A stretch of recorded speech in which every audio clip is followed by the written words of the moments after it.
Hey guys.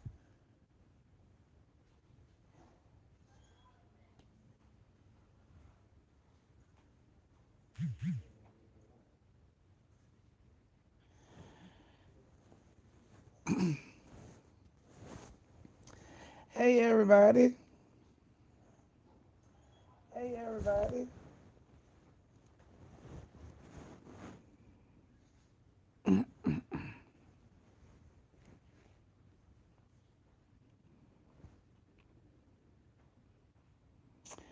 Everybody ready for story time?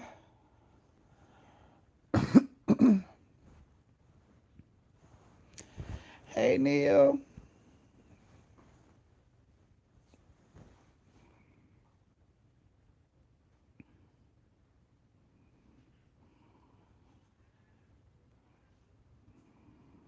Hey, don't forget to thumbs up the live when you come in. So happy to see you guys tonight. I hope you guys enjoyed our episode on last night with our family member.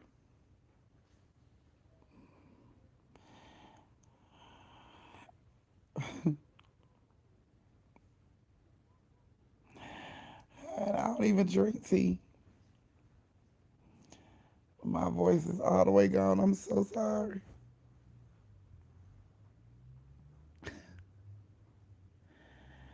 It was on the community page, Sade. I posted a Zoom on the community page.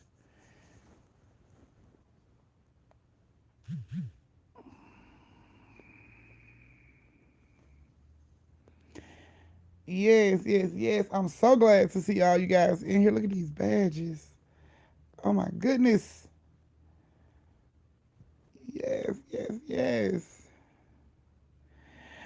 You can watch it on Discovery. It was on Discovery. It's on Travel Channel. It's on Netflix. So it's a bunch of places you can watch it. I'm sorry, Sade. Yeah, I posted it again at 10.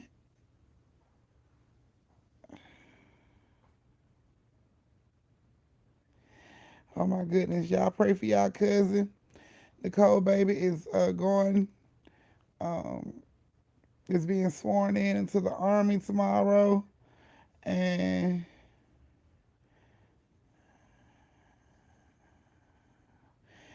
And Ebony, pray for Ebony. She said she had a family member of hers that went missing and they found him dead. Somebody murdered him.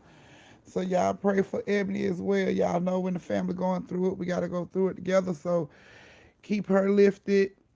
Keep them lifted up as well. Nicole, keep them lifted up. And our cousin, make sure y'all say a prayer for them tonight. Pray for strength for their families and everything. So thank you, Sade.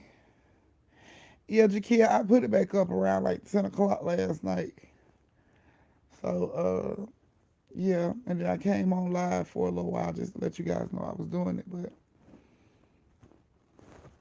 yeah, our condolences, Ebony. I'm so sorry.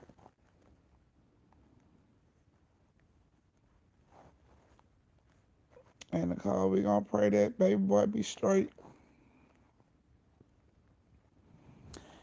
Yes, you guys. So don't forget to thumb up the live when you come in. Um,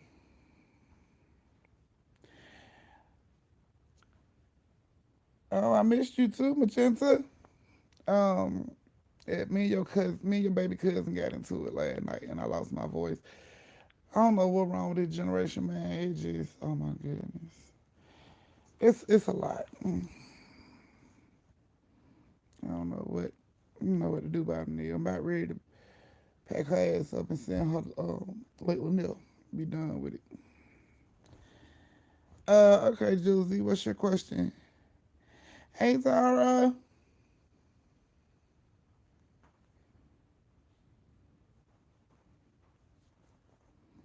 So if you're just coming in, don't forget to thumbs up the live when you come in.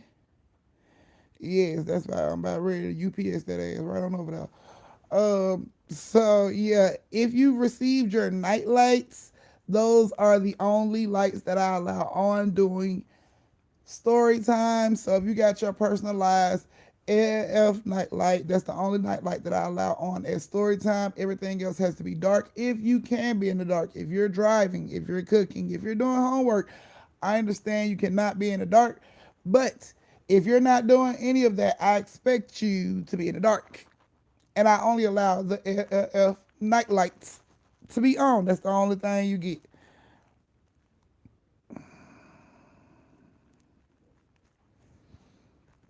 Okay, Juicy.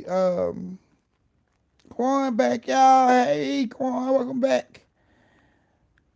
Juicy, that's the name you want to be used.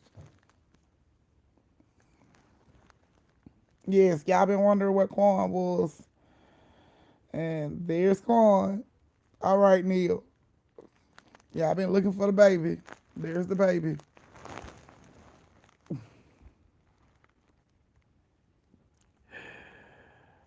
Oh my goodness. You're a mess, but you're okay.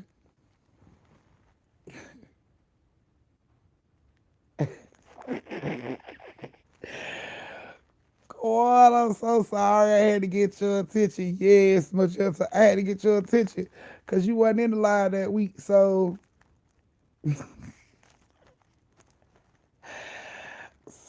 I had to get your attention. He said, I see why I watching the replay. Why you got me in the store driving off Lake Lanier Bridge? Oh my goodness.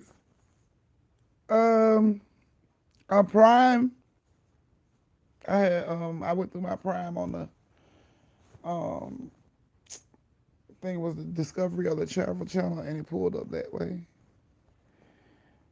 Okay, Paul, a part of the replay gang. Don't forget to thumbs up live when you come in. Now, I've noticed in the merch shop, there's been tons of sales, right? But Auntie ain't really getting no pictures. So I'm wondering, what the hell is going on? Because I know I've had the people in this live bought merch. I know y'all did. I know y'all did. I don't know who it was individually, but I know y'all did. And I'm not getting my damn pictures. Where are my pictures? You know who you are. Where are my pictures? I'm waiting. Am I going to have to kneel everybody in the family? Like, what is the hold up? Here we go. Yes. I'm going to definitely kneel them, Neil. Don't you worry. I'm straight up, like I've been patient. I've just been waiting. Where's the pictures of the merch?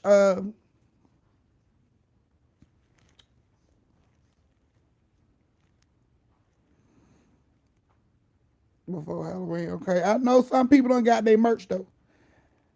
Yeah, I got your picture. I'm talking about the one that picture I didn't get. You know who you are.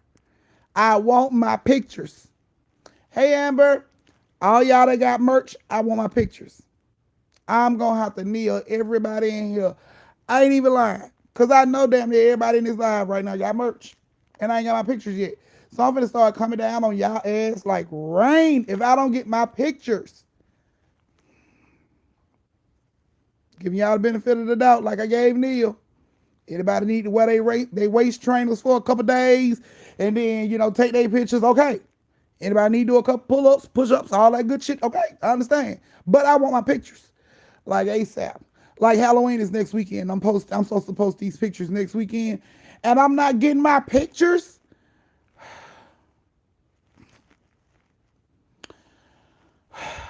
I'm like, what is going on?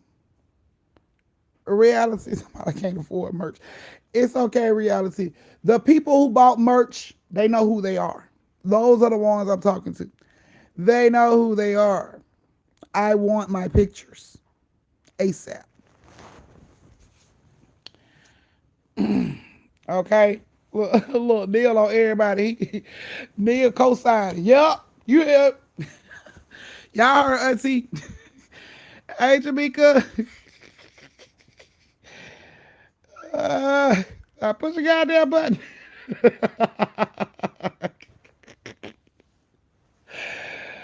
Oh my goodness.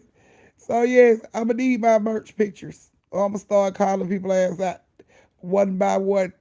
I'm gonna start getting on y'all ass one by one. Y'all don't want that. Lord, Neil, don't say nothing. It took you 10 years. Yes, Tasha, I have onesies. I have onesies for the babies and t-shirts for the babies. Right, I'm blowing everybody ass up one by one individually. Cause I get my love individually, so I'm blowing y'all asses up individually if I'll get my pictures. All right. So, is everybody in the dog? Is everybody got their drink, finished warming up their food, all that good stuff? We ain't got grown people onesies, we got children onesies. Thumbs up if you are ready. Look, somebody had a lemon and green tea. I don't drink tea. Can I use Kool-Aid? I don't drink tea. I think I got some orange juice. Can I use orange juice? Have I seen it? Oh, okay, the raffle for the night lights. We can do it. We can do it Wednesday. Sade, I'm gonna write down everybody's name again and put it in the raffle. So we are gonna do another raffle. I'm gonna do it on Wednesday for 2 night lights. Sade bought 2 night lights for the two lucky family members to receive night lights so they can watch the story time and a little bit of light. She just buying 2 lights for a little bit of lights for some of y'all scary ass grown-ups that be taking y'all children night lights. This is why we came up with the night light idea, because I was tired of y'all damn children emailing me, TikToking me, Instagramming me about y'all stealing their damn night lights. So, night lights. We have personalized family member night lights. Those are the only lights I allow during my story time. Everything else got to be in the dark. I don't know, Reese's. I don't know. I think maybe. I'm not sure. Um. Okay. You want reality to have one, and I'm gonna purchase another one for the drawing. Okay, so reality, Sade just bought you a nightlight. So reality, you just Instagram me. Reach out to me on Instagram, follow me on Instagram, and send me an Instagram message of the picture that you want placed on your nightlight, as well as your address, so I know where to send it. Um, yeah, let's see, cause I ain't got none made up right now. Cicero, Cicero, yes, can you bring me Bam nightlight? Bam got his own nightlight.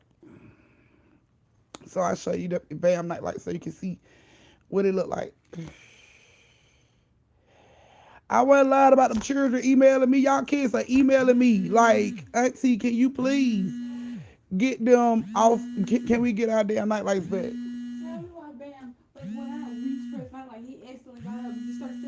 Cause he like, when he taking his damn nightlight. Yep, give me the yeah. Okay, let me. I gotta call him. So, as you can see, this is Bam's nightlight. Got his little picture on it of him sleeping. This is his nightlight.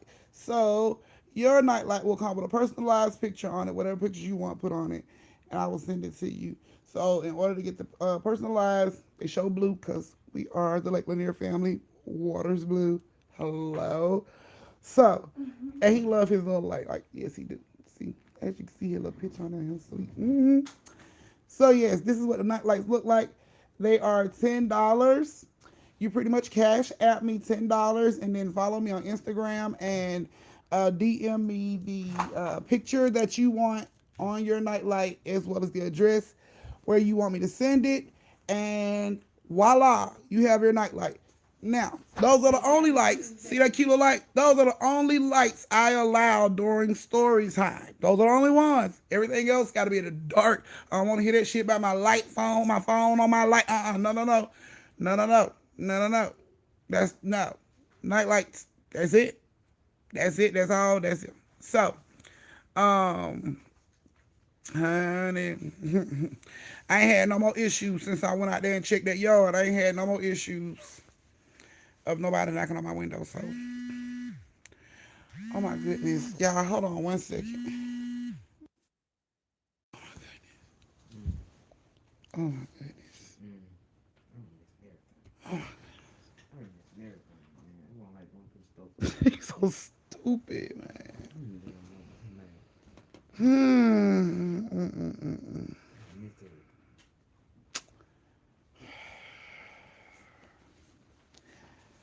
Man, I'm so sorry, y'all. It's family affair. It's always something, boy. This I don't have the other one. Nope, don't have it. So sorry. It's just it's okay. So that's what we telling y'all these stories. Okay, so when I was little, I never knew who my dad was, right? So I took it upon myself to search for my dad when I got older. I located my biological dad like 3 years ago. Thank you, Shartavia. You can raffle a t-shirt, not buy it. Oh, snap, y'all just raffling off shit. Okay, that's what I'm talking about. I definitely do that. Raffle off t-shirts. Sure will. Have I seen the Night Tooth yet? No, I haven't seen the Night Tooth, Magenta. What this on?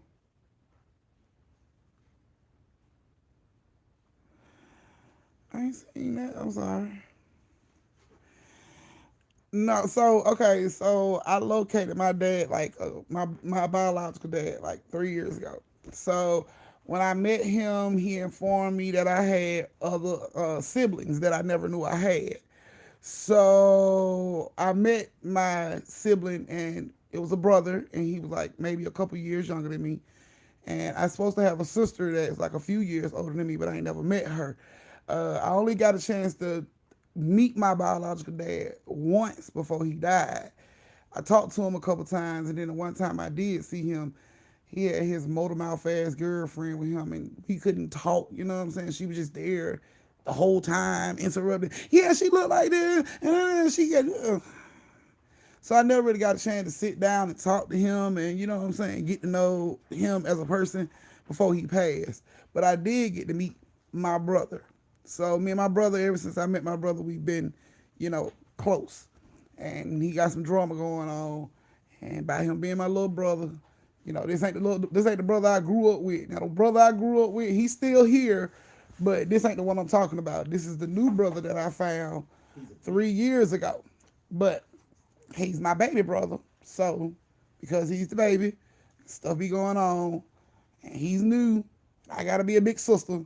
So if he got problems, I have to be there to you know what I'm saying, calm my brother down.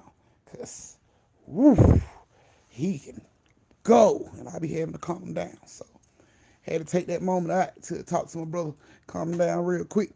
Sorry, fam. But, yeah. Okay.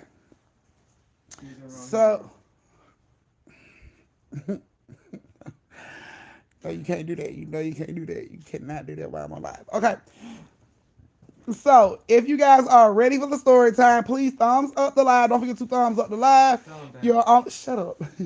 You're only allowed to have your LLF family nightlights on. So if you have those, if you bought your nightlight, you can turn your nightlight on, but everything else has to be turned off, and it has to be completely dark in the house.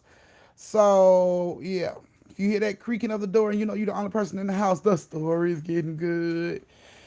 Yes. So for all you are just coming in, close the door, hit that like on the live, so we can let these flies and trolls stay out, so they don't interrupt our story time. Hey Jonathan. Yes. So here we go on our first story time.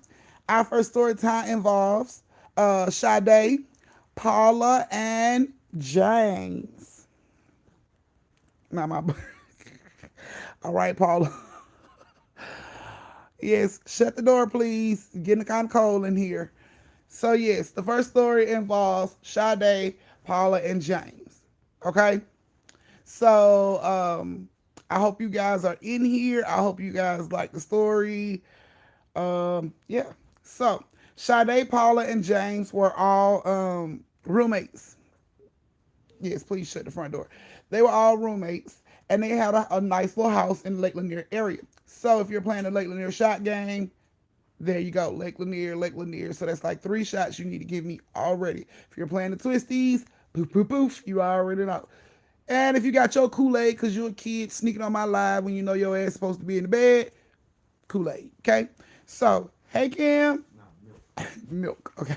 So James, Sade, and Paula are all roommates. And they got this nice little house over in the Lake Lanier area. I'm working on the shot glasses. I'm working on the shot glasses. Um, and you know, of course, they all had their own separate rooms in this house.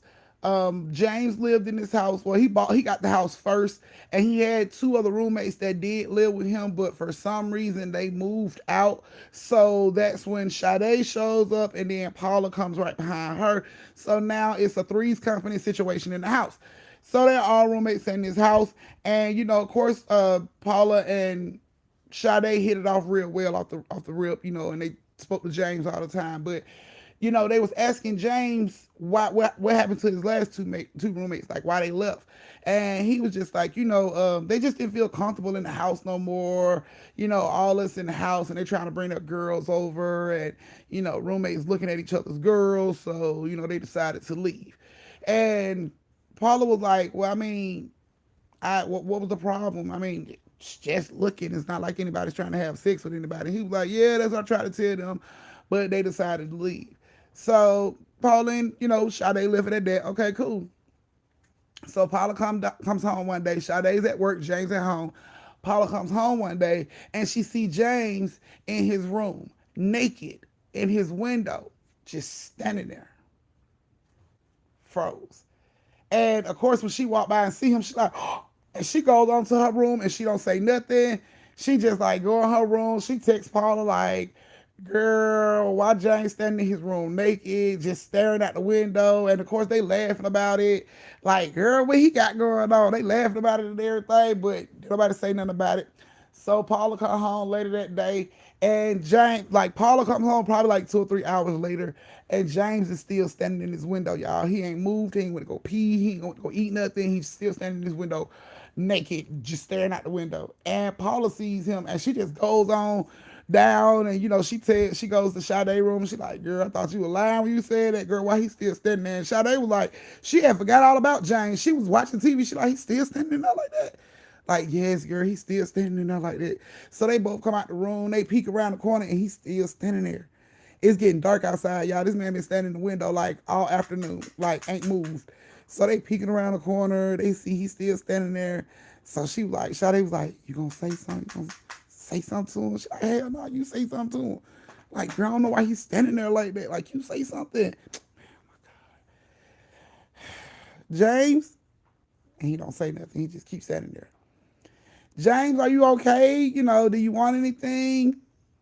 He still don't say nothing. So Paul was like, James, are you okay? And he still don't say nothing. So they get to walking and creeping into the room, you know, to creep up on James, to try to touch James to see if James okay. And they creep up in the room and they touch James on the shoulder and he jumps.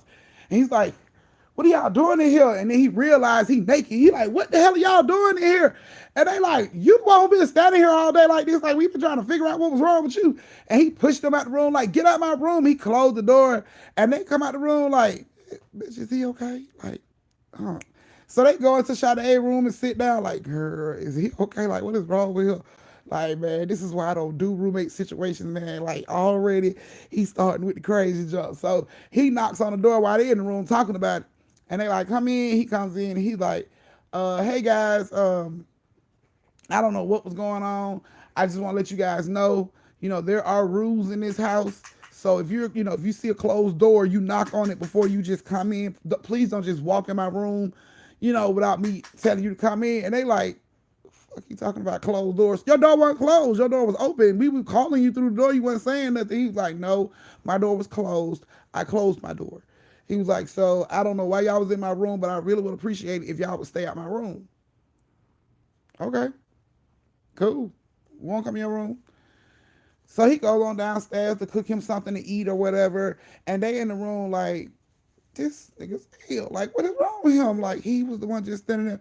So they are so confused on what's going on. And then they hear like a thud come from downstairs. So it's like, you heard that? Yeah, I heard that. Like, what was it? I don't know. So they go downstairs and James done passed out. He just landed on the floor. He done passed completely out. They run over there. They checking on James. James ain't saying nothing, slapping James' face. James ain't moving. Sade decided to get a glass of water and throw it in James' face. And James like, wake up. And he's like, goes off. And it's not his voice. His face is like angry. He just woke straight up. Like, did nobody have to keep shaking him? He sat straight up and he was like, what are you doing in my house?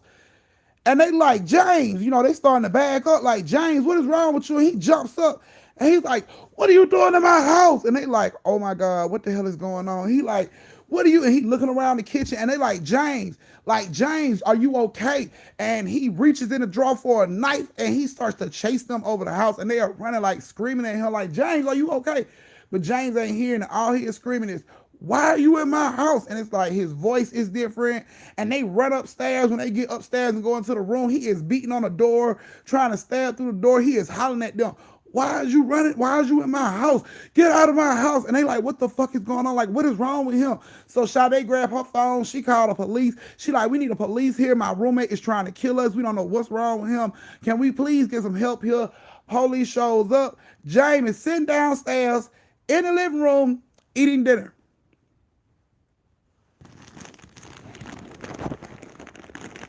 Police knock at the door. He like, somebody at the door, y'all. And they in the damn room with the door locked. Like, they scared as hell. They holding the door closed.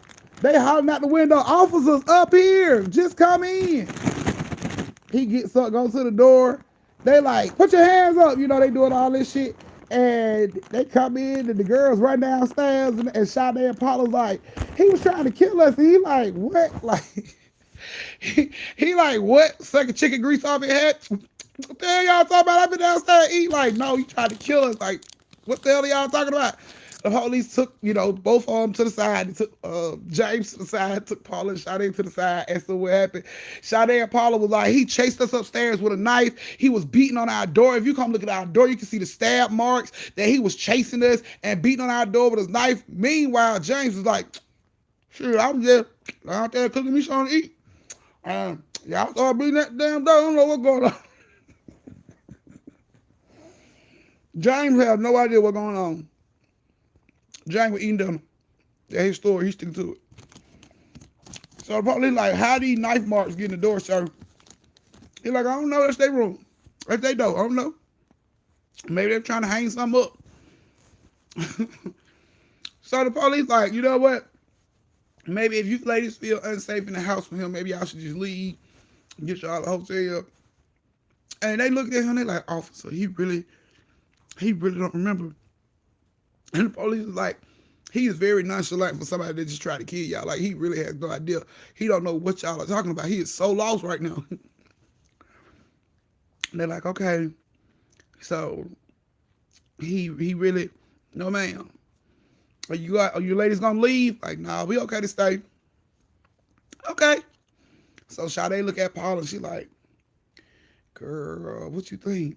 Like, what you think is going on? And Paula like, I don't know, man. They said he honestly looked like he don't know what we talking about. But we know what happened. But I don't know what's going on with him. But they decide to stay. So they come back in after the police leave. They come back in and they're like, James, are you okay? And he like, yeah, if y'all had a problem, if y'all was so upset or had a problem about what I said about knocking on doors, y'all could have just came to me and talk about it. Y'all didn't have to call the police and come up with this story about me chasing y'all trying to kill y'all. And they like, James, that's what's really that really happened. Like you really did do that. And he was like, no, I didn't. I know I haven't. Like I've been eating dinner. Y'all don't understand. So they like, okay, cool. So he like, I even fixed y'all some chicken too. So they go in there and they get their plate and they sit down and it's a couch and a love seat.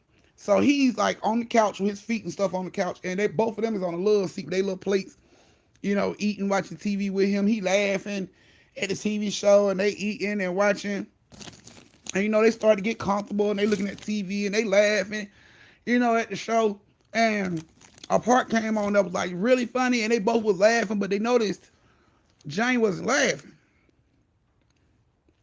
They look over at Jane staring at the TV like he in a trance. He just staring at the TV. And they like, James, are you okay? And James turned his head slowly. And he tell them, didn't I tell you to get out my damn house? He jumped straight up with the fork in his hand and he lunges for them. Both of them jump straight up. Oh my God. Run back upstairs to the room. They don't know what the hell is going on. They call the police again. At this point, the police is like, okay, this is too much. Like, Sade was like calling the police, like begging them, y'all please come back. And they like, man, we already been there. We already came for that situation. Like, no, this is a new situation. This is not the old situation. This is the new situation. I need y'all back. And the police was like, well, ma'am, okay, I'll call some units and see if I can get somebody back out there. Meanwhile, while she going through that on the phone, Paula's trying to record. She's trying to record on her phone because she like, I'm going to have proof when the police get here this time. I'm going to have proof. So he stopped beating on the door. Paula opens the door. He ain't right there no more. She looked down the hallway. The lights are out in the hallway. Now when they ran up the steps, the lights were on in the hallway. Now all the lights are out, except for the light that's in their room. So she like, girl, Sade is telling her, Paula, don't go down there. Please don't go out the door. Just close the door and wait on the police to come. She like, no, because I need to see where he is. We need to get out this house. Like, they not coming to help us. They don't even believe us right now. So she like, come on, either you coming with me or you can stay your ass up here and wait on him to kick this door down and stab you with that fork in his hand. Like, it's on you. So Paula and Sade decide they're going to try to make it downstairs out the house. So they coming down this dark ass hallway, y'all. Quiet as hell. Nothing's on in the house. Not the TV, nothing. So they are creeping down this hallway. Quiet as hell. They get to the stairs. They're going down the stairs. You can see a little light in the house from like light poles outside. So they going down the stairs quiet as they can because they don't want James to hear them and then he might attack. So they going on down the stairs quietly. They get to the bottom of the stairs. They got to walk through the kitchen. So as they're walking through the kitchen, James jumps behind the fucking refrigerator and he grabs Sade by the throat. He said, did not tell you to get out my fucking house. He slammed Sade ass against the wall as hard as he could. Sade was out. Paula just started running. When she ran and hid up under the stairs. They came down. James is going through the house, destroying everything, looking for her ass. Where are you? He's knocking over stuff. Where are you? He's looking for her, kicking in doors. Where are you? Meanwhile, Sade is still laid out on this floor. Paula is just waiting on him to like try to go by, hoping he don't see her praying. He don't see her. He just go on by. And he gets right there where Paula at. And she is right there by his legs. Like she can see his legs right in front of her. She's up under these stairs. She is praying. He do not look down and see her down here. She is just holding her mouth, her nose. She don't want to breathe. He's standing right there. And he like, where are you? Where are you? She don't know what to do. She is just standing there like holding herself like quiet as she can be. And he is standing there like he's listening, like he's waiting for the least, if she was to bend and her bone pop, her ass is dead. Like he is waiting to hear anything. And Paula turns to the left and she sees like a golf ball on this box that's on the side of her. She picks the golf ball up. She throws the golf ball down the hallway. It hits the door. He gets to running down the hallway. Where are you? She runs from up under the stairs, runs into the kitchen, slaps their ass in the face a couple times. She said, cover her mouth, shut up, grab Sade ass. Let's go. We gotta go. She's picking Sade up. They're trying to head to this back door, and he pops out in front of the back door. And he's like, where are you going? He grabbed both of them by the throat. He got both of them against the wall, off the floor, by both hands. As he's about to choke the life out their ass, the police kick the door in. Boom! And he drops them. Can you? They choking. Help us. They jump straight up off the floor. Run to the police. Help us. Put your hands up. James got his hands up. They stand there. Put your hands up. Keep your hands up. He got his hands up. He ain't moving. They come to search him. He not moving. Put your hands behind your back, sir. He's not moving. They look at James. James is just staring off. It's like he in a daze. The cops are doing his face like that. He just in a daze, standing over here, hands up. He will not move. And they like, sir, don't make me tase you. Put your hand down. Put your hands behind your back, sir. Don't make me tase you. And he's still just standing there, just dazed like that. And they hit his ass with the taser. Boom! And it wakes James up. He's like, what's going on? What y'all doing? What's going on? Hey, he don't know what's going on. They're like, what? Sir, put your hands behind your back. He is so confused. They put him in handcuffs, throw him in the car. He is confused. He like, what is going on? He has no idea what is going on. The cops told him he just tried to kill his roommates. He's like, no, I didn't, man. Y'all just came in here and just tased him. I don't know what.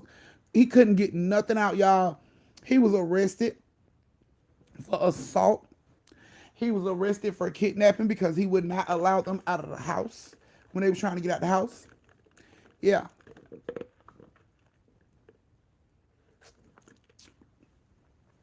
He did 3 days before getting a bond.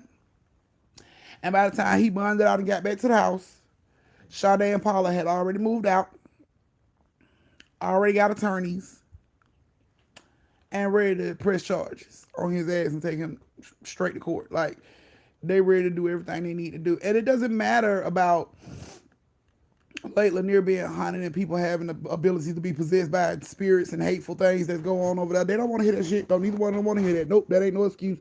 We don't want to hear it. And they press charges against this man. This man did 3 days in jail before he bonded out, and now he has a court date.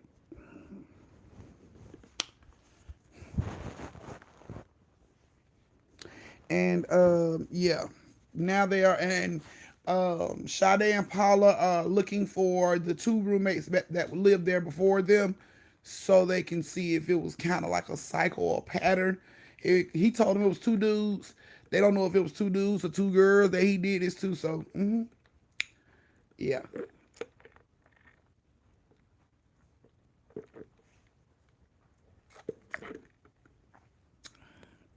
Right. She was like, they were trying to get out the door. They could not get out the door. He would not move. And he woke up when they hit his head with that taser. And he didn't know what was going on. Like, nothing. Hey, Shania, he had not a clue. Like, when lawyers come to talk to him, he don't even know what defense to get him. Like, he don't even know what to tell him. Like, I don't know. Like, I really don't know. Like, I don't know. The police was at my house. I don't know. He don't know.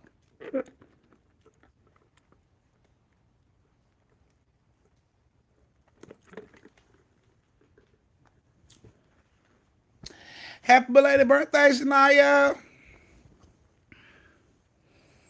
It'll probably be a Wednesday because I had already got the people for Monday, Juicy. So it'll be a Wednesday, but that don't mean jump out the line because your name ain't in no store. I already know what you up to. Yes, this recently happened.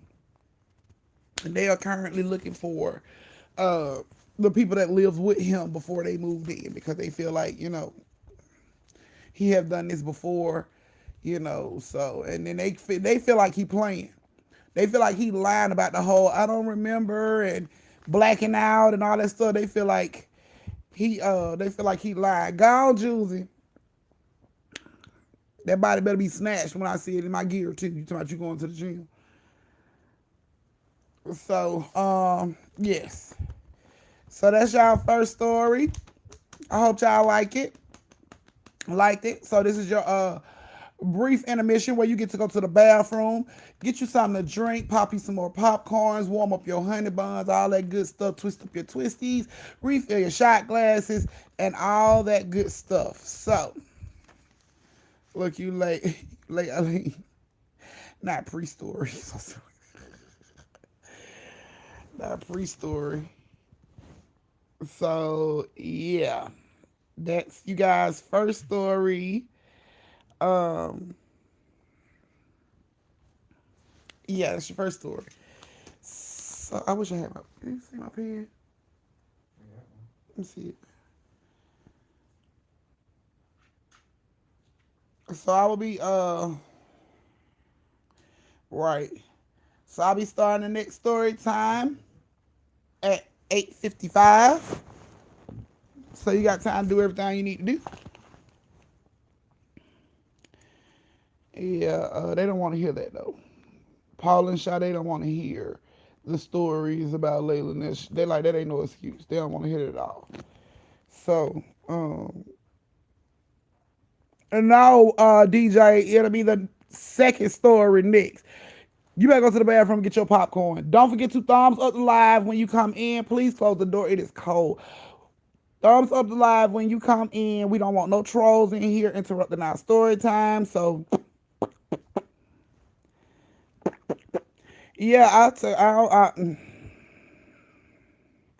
I guess because I do these like Lanier stories, they were hoping maybe somebody that, the story sounded familiar to, they could possibly, reach out and let them know, yeah, I stayed in the house with him and he did this. So, um,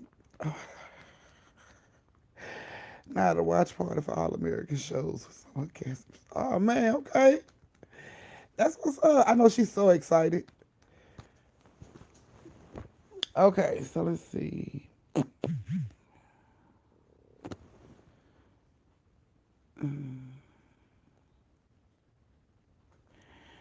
Okay, good story, but I feel bad because Jay really didn't know what he was doing. I mean, I tried to inform them that some if people have been possessed, they ain't want to hear none of that. Not at all.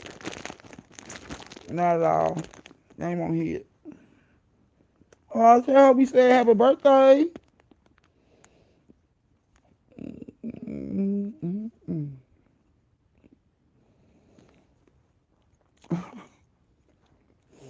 Okay, let's see. So the next story time is gonna have Miss Shay, Miss Deborah,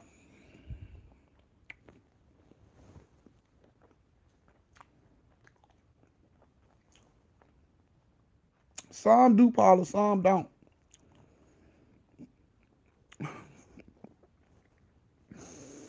Mm, I can't with you, Sade.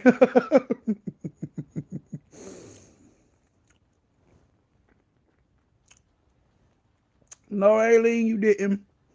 I didn't use your name on Friday because you wasn't there. And I know you wanted to hear the story, so I held off.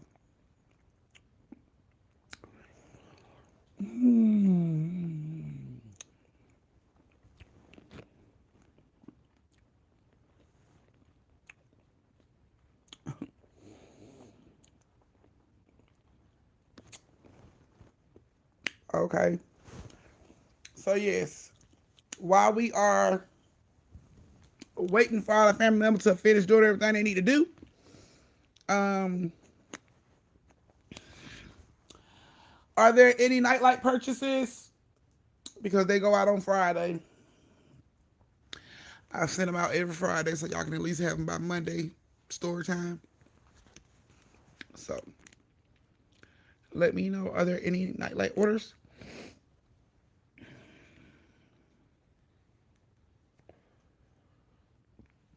Girl, circuit speedettes. Circuit speedettes. Yes, Royal, you finally made one of my lives. Yes, Neil, I watched the other episodes. Time I got off live with y'all, I watched the other episodes. I was like, oh, hell no. Nah. Reminded me of some of the stuff that I had going on in my house not too long ago. Yes, I do still have replay game merch available, Juicy.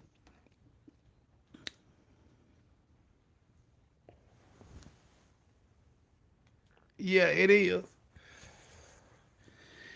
Oh my goodness. Okay. So no nightlight orders. Just want to make sure. Thank you, Deborah. Hey. I like that little. I don't know what it is about the little superstar thing. They be crunk. Is Lakeisha member for 2 months? Her badge just changed. Oh snap! It's okay, Sade. We'll do us our own little Zoom so you can watch it. Do your own little Zoom so we can watch it. Special for you. Thank you, Lakeisha. Oh, not a slice of the pie. Mm, mm. Yes, yes, yes. Now I'm gonna watch it tomorrow, Chastain. Okay. So yeah, y'all know it is getting good. It is getting close to Halloween, people. It's time to get our scare on. So if you're new to the live, please don't forget to thumbs up the live. Um, and yeah, thumbs up the live when you come in. So guys, y'all know next weekend is Halloween, right? So we've already done. Thank you, Sade. We've already done a 100 house, right? Correct. So y'all ready? Y'all ready for the second one? Are we ready to do the second one?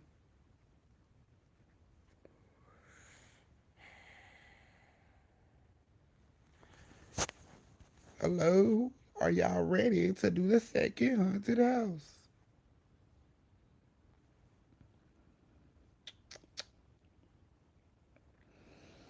Okay.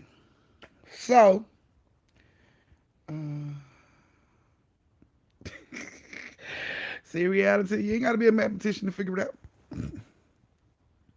Thank you. Thank you. You love it. Oh, thank you so much. I greatly appreciate it, love.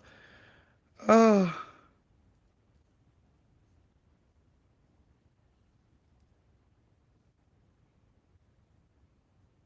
oh my goodness.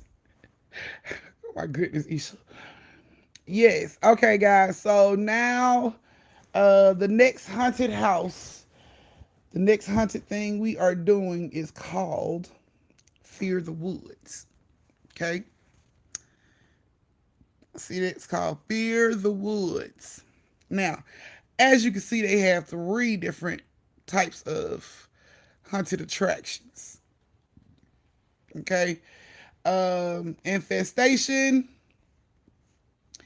Yeah, Infestation, the Thrill Seeker, and the Psycho. So these are the three that they have. Now the Psycho comes with a haunted house and a haunted trail for $30. So it goes with both. Okay. So it'll be a haunted house and a haunted trail. So we got that option or Infestation, which is a kind of like Zombieland for real. So they basically put you out there with a bunch of zombies and animatronic zombies, and you got to survive. So it's basically like a real life video game experience that, apparently, according to them, the only attraction of its kind in Georgia. So yeah. And then you got like the other one. So which one should we do, guys? The Infestation, the Psycho, which is a haunted house, and the haunted trail. Or we can do the Thrill Seeker, which is all three attractions. Right, right. I think about all three too. I think we should do all three too. And then they got monster protection. So if you got them scary ass kids that, don't like stuff jumping out at them, you can buy monster protection for $5 and they won't jump out and scare the kids. They can control the animatronics jumping out and scaring the kids, but the actors and characters themselves won't jump out and scare the kids. So that's monster protection is what you get for them. But I think we should do all three too. I think we should do all three too. So yeah, I think that's the one we're gonna do. You can watch A Haunting on Netflix. You can watch it on the Travel Channel. You can watch it on Discovery. Like all them little channels that had them paranormal shows on it and stuff. Those are the channels you can find it on. Uh, so yeah, apparently it's supposed to be the only one of its kind in Georgia. And if they give you guns, I can make it all the way through. If I just got to run and hide,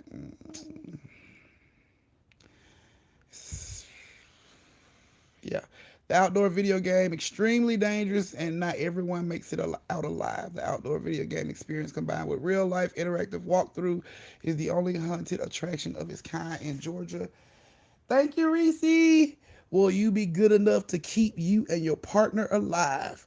That's where they messed up. I got to keep somebody else alive too. I mean, I got to keep Uncle alive. It's a lot of pressure. It's a lot of pressure. Y'all know what we say. Save yourself. Tell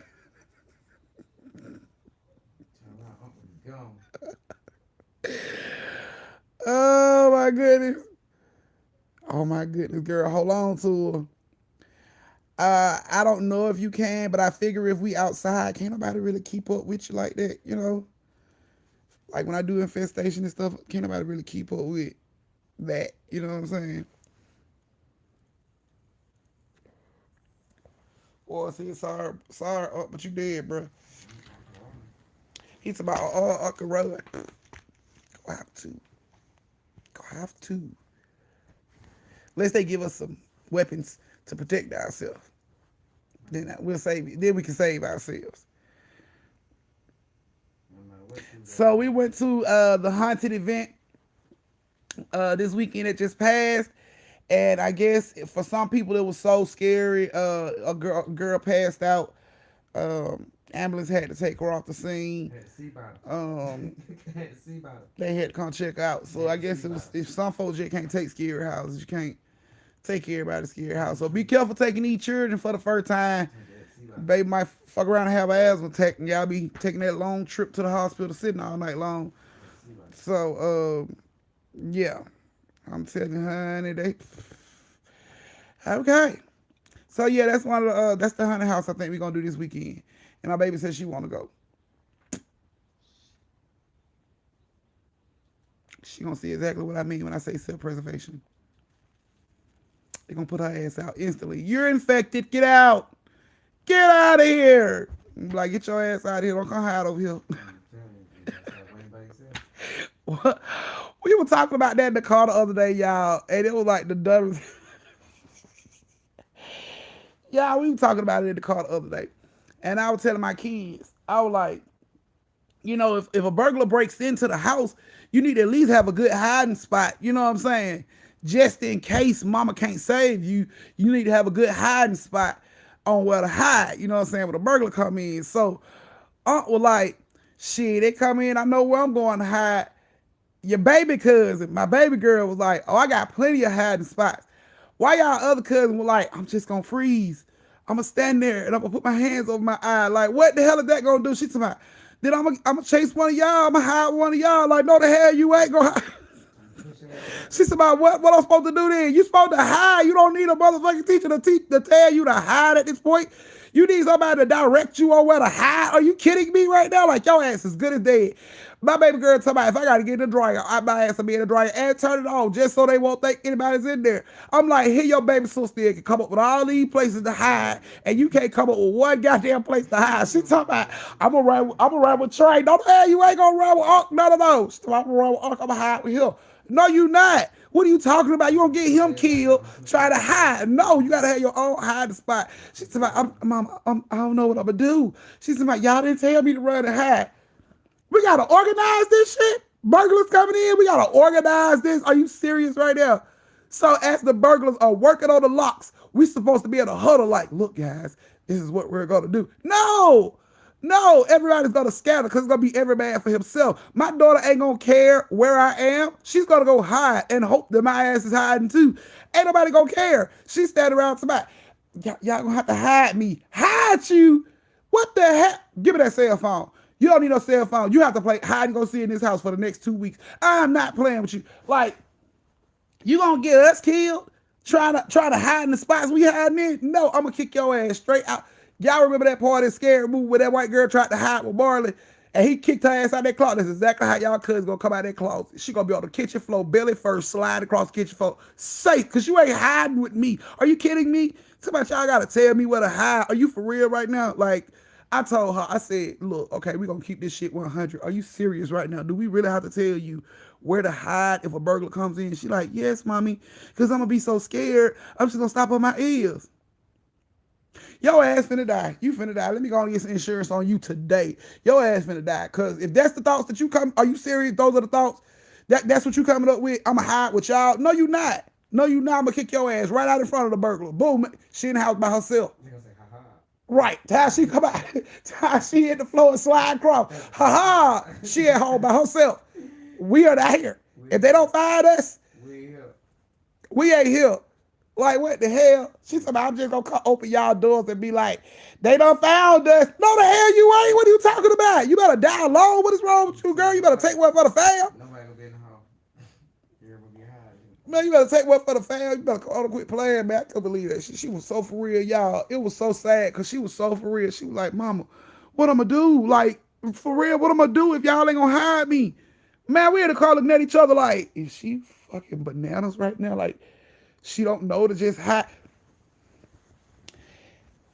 If a stranger walked into your kid's house, walked into your house while your kids was in the living room, the first thing gonna come to your children's mind is to get away from the burglar, not standing there and cover your eyes and hope he disappear after counting to 3.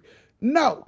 You're gonna die that way. And then you're gonna get everybody else killed because 2 people can't fit in the closet at the same time. So now you trying to squish your ass in. He hear us making all that noise. Boom, bow. We both in the upper room because your ass didn't think to hide. Are you kidding me? Man. Throw her ass out. Anybody else in there with you? Nope. Right. Throw her ass right on out there. Nope. throw her ass out there with a burglar. Be like, anybody else in that closet with you? We gonna be like, nope. You gonna like, nope. Nope. She by herself. Damn that. I don't know what wrong with my babies, man. I was just looking at her. Y'all were floored. I couldn't believe what I was hearing. Like, I started thinking, do other people kids think like this? Like, I started thinking, is my baby just bananas? Or is it everybody's child bananas? Like, really? Really? Like, this is what technology doing to our children. Is anybody else in that closet? They don't even know how to hide. They don't even know how to save themselves. Anybody else in that closet? Nope. Yeah, it's all over the house. Ain't nobody else in the house. It's just her. She by herself. Hey, anybody else in that closet with you? No, she'll snitch all our asses out. My sister told me I couldn't hide in the closet with her. That's why I was over here with my mama like, God damn. I'm just like, That's all I'm say. I ain't gonna say no voice in that. Anybody in that closet with you, look girl?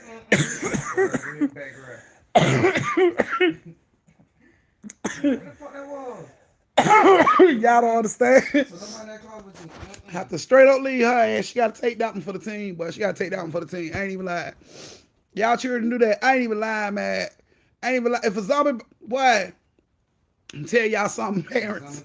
If a zombie break out, if a zombie apocalypse break out, leave the kids. I'm telling you, man, they just extra weight. So the slow ones. I'm telling you, boy. So the slow ones first. Just go on and get them out the way. I'm telling you, just The ones you don't like. keep running and don't look back. The bad ones, throw them out there first. See how bad tell your kids, oh, you thought you was bad in school, huh? Okay. Thought your ass was bad in school, throw them right out there to the zombies. See how bad they is. Because I ain't doing it. So, yes. I'm finna see Kim. So, if... stupid. So, if you guys are ready for the next story time, please thumbs up the live. Drink. I can't. I'm that serious, man. I couldn't believe that shit when she said that in the car. She was serious as hell, too. She's like, what am I supposed to do? Run?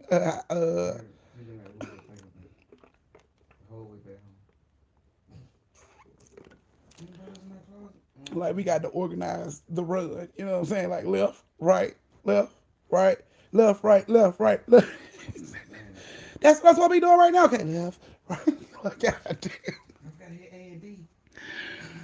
Burglar come in while we end up trying to organize burglars. Can you give us like 15 more minutes, please? It's taking her a long time to catch on. And so you know what? I'm gonna give you a hint. What you gonna be at? Stupid. Okay. Okay, you stupid. Ooh, it's hot laughing at y'all. All right. Okay. Hold on, Kim. Like a boondock said. Come on now. It's You know, stupid. come on. Come on now.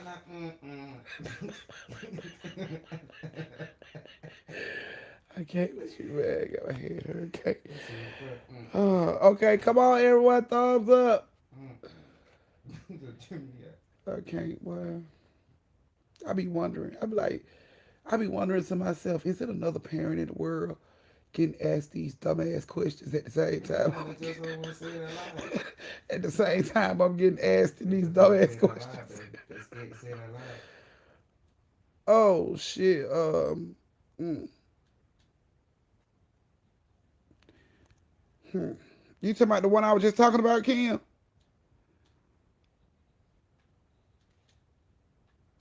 The story I just told.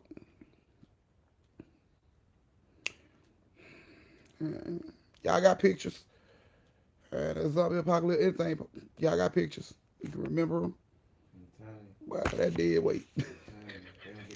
I did try. Okay, you got to be creative, man. But that's just the thing. Our kids been so wrapped up in this technology, man. They don't know what to do. Y'all think I'm man. Y'all think I'm lying. You think I'm lying? Then what you do? But probably this weekend you ain't got shit to do. You ain't got to work. You ain't got to do nothing. Get up and play hide and go seek in the house with your kids. Just say, y'all, let's play hide and go seek. If your kids come to you and be like, what is hide and go seek? You already know them children dead. You ain't got to play. You just gonna be like, never mind. All of them gonna die. You already know that now. Just all of them gonna die. Eliminate who you gonna go first. The ones that do know what it is, you play hide and go seek with them. And if your kids come up with them dumbass hiding spots like standing behind the pole in the basement, hoping you don't see them, they gonna die. I'm telling you now. Get insurance on that baby.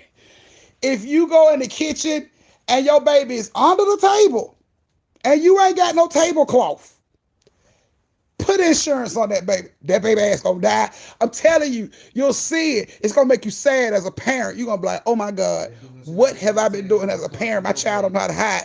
If your child is hiding in the closet on the top shelf with towels in front of them, take that baby out to eat. That's the smartest child in your fucking household. Take him out to eat. Get him ice cream. Because that baby gonna live. That's the one that's gonna live to take care of you. Get that baby ice cream. All the rest on. Leave them at home and tell them to contemplate on what you did today. Because standing behind that pole, thinking what nobody go see your ass was the dumbest shit. I'm telling you now. You think I'm lying? You want to see how your children, I'm telling you, you're going to see how that technology done bumped your kids' brains up. Just play with them. Watch. Just play with them. You come in your room, your baby peeking off right the bed, that one's going to die. It's going to die. Put insurance on it. Yeah, you go in your closet and your baby standing behind your clothes, but they feet hanging from up under. Insurance on that one too. Just put them in the bed. Go take a nap. Just put them in the bed. And then you get up on Sunday morning, you praise and you worship, and then you get your ass in there. You teach them babies how to hide. Because that is ridiculous. Do you know if your baby don't know how to hide, you die? Do you not realize that? You die. Because if a burglar comes in, you ain't going to let nobody touch your baby. You're going to drop your ass out there to protect your baby. Now you got to die because your baby didn't know how to hide. You better get your ass up and do your part as a parent and play hide and go see with that child. And call them out when they pick them dumbass hiding spots. Tell Junior everybody can see his thick ass hiding behind the pole. Let him know. Let him know that's dumb, baby. Don't do that. Let him know. Damn, all that hurt fit. Let him know. Junior, get your thick ass from behind the pole. No. That's not gonna work. Don't do that. You let your baby know. You let Tiny know his ass cannot hide up under the table if it ain't no tablecloth there. You let him know. Don't be afraid to say these things because these kids don't know. They don't know. I'm telling you, they didn't play hide and go see. We come from the hide and go see era. If we had to play hide and go see, you'll never find us ever. Clearly, that's the only thing that'll bring our generation out of hide. Time to eat, but then we show up. Other than that, we got the best hiding spots in the world. Well, that's nothing. Our children don't have that. And because your child don't know how to hide, you can lose your life. So you know, like I know, you get your ass up and you teach that baby how to play hide. Go see. You call that baby out. Don't feel bad for telling Junior that was a dumbass hiding spot. He'll know the next time. Next time y'all decide to play, he'll know to find something better. You got that baby that want to hide all behind them sheer curtains. Because you got babies that do that. Hide behind the curtains and stuff like they feet and shit ain't insurance. Right now. Insurance, let it build. Because this baby's. Sneezing and coughing and shit. And the burglary ain't even got to go down at your house. Your baby can get grown and have their own house. That's how they going to hide when the burglars come in. Behind curtains. See-through curtains. They gonna hide on the sheet in the bed. Hiding up on the rugs, on the floor and shit. If you don't say nothing, if you don't stop it now, that's what you'll have on your hands. I'm sorry. I hate to be the one to tell you, I love you. I don't want nothing happen to my little nieces and nephews and all that stuff, but hey, I blame y'all if it happens. Because you should have told Johnny his 116-pound ass couldn't hide behind that pole downstairs in the basement without people seeing him. You just down there feeding his ego. Oh, he's so cute. Look, he hide. No, his thick ass gonna get you killed. You better get down there and tell him no. You get your ass behind this washing machine like any other child your size. You let them know. Save your family. Junior gonna get everybody in their house killed. They're gonna be interviewing the witnesses and the killer. I'm just saying, y'all. So easy. Yeah, I'm just saying, y'all. Y'all don't understand. He gonna break your heart when you see your baby's hide. You gonna be like, oh my God. Like, really? In your bed, all up under your sheet. Sorry, didn't look evil. He was out though. Insurance. Come in. Okay. Okay, Kim. Thank you for letting me know. I hope so. Because you gonna die, I'm telling you. Little coochie critter's gonna get you killed. You better do something about it now.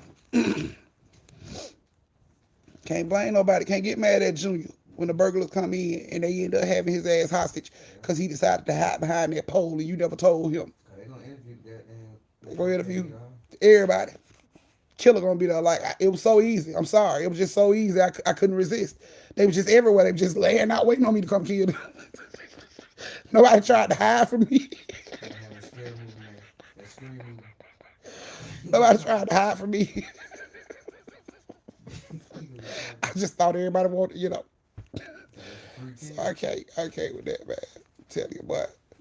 The coochie critters gonna get y'all killed. Y'all better fix it. Fix it today. I'm telling you, fix it. Make plans. Put it on your calendar. Teach Johnny ass how to hide. Put it on your calendar. Fix it today.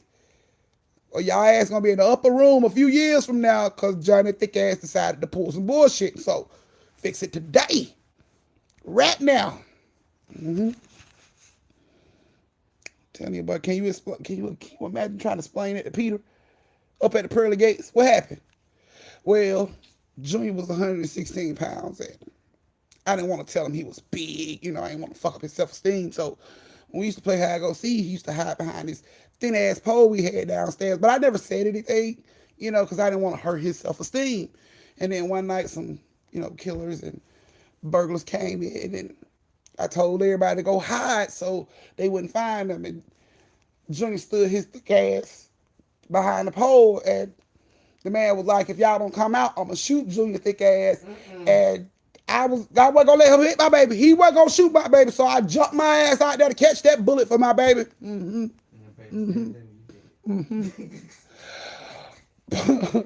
Peter gonna look at the book and be like, well, why Junior ass ain't here? Because the man only had one bullet. He gonna kill you. Well, Junior managed to run and hide in a better hiding spot when I got shot. What the fuck? Peter gonna send your ass to a whole different house. You know what? You gonna sit in the corner and think about what you did. You're not getting into heaven today. You gonna stand your ass over there and think about what you did. I can't. I really can't. Fucking coochie critters gonna get us killed. Y'all better teach them.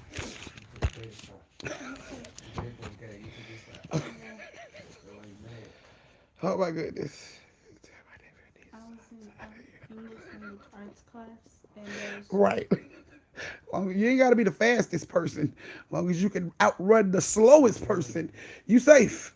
Ran it down the book. Okay. Oh my goodness. All right, y'all. Here we go for the next. here we go. Here we go for the next story time. We got Shay and Deborah. I can't with you, babe. We got Shay, Deborah, and Libra in this story, guys. That's it. What I'm making noise. um, I'm so sick. Y'all see everything all laugh and funny games until that shit happen for real. You better teach Junior thick ass how to hide. I'm telling you. If your baby big and y'all playing hide go see and you don't want to hurt his feelings and he's standing behind that thin ass pole in the basement, just tell him, baby, I think this would be a better hiding spot behind this washing machine or this dryer.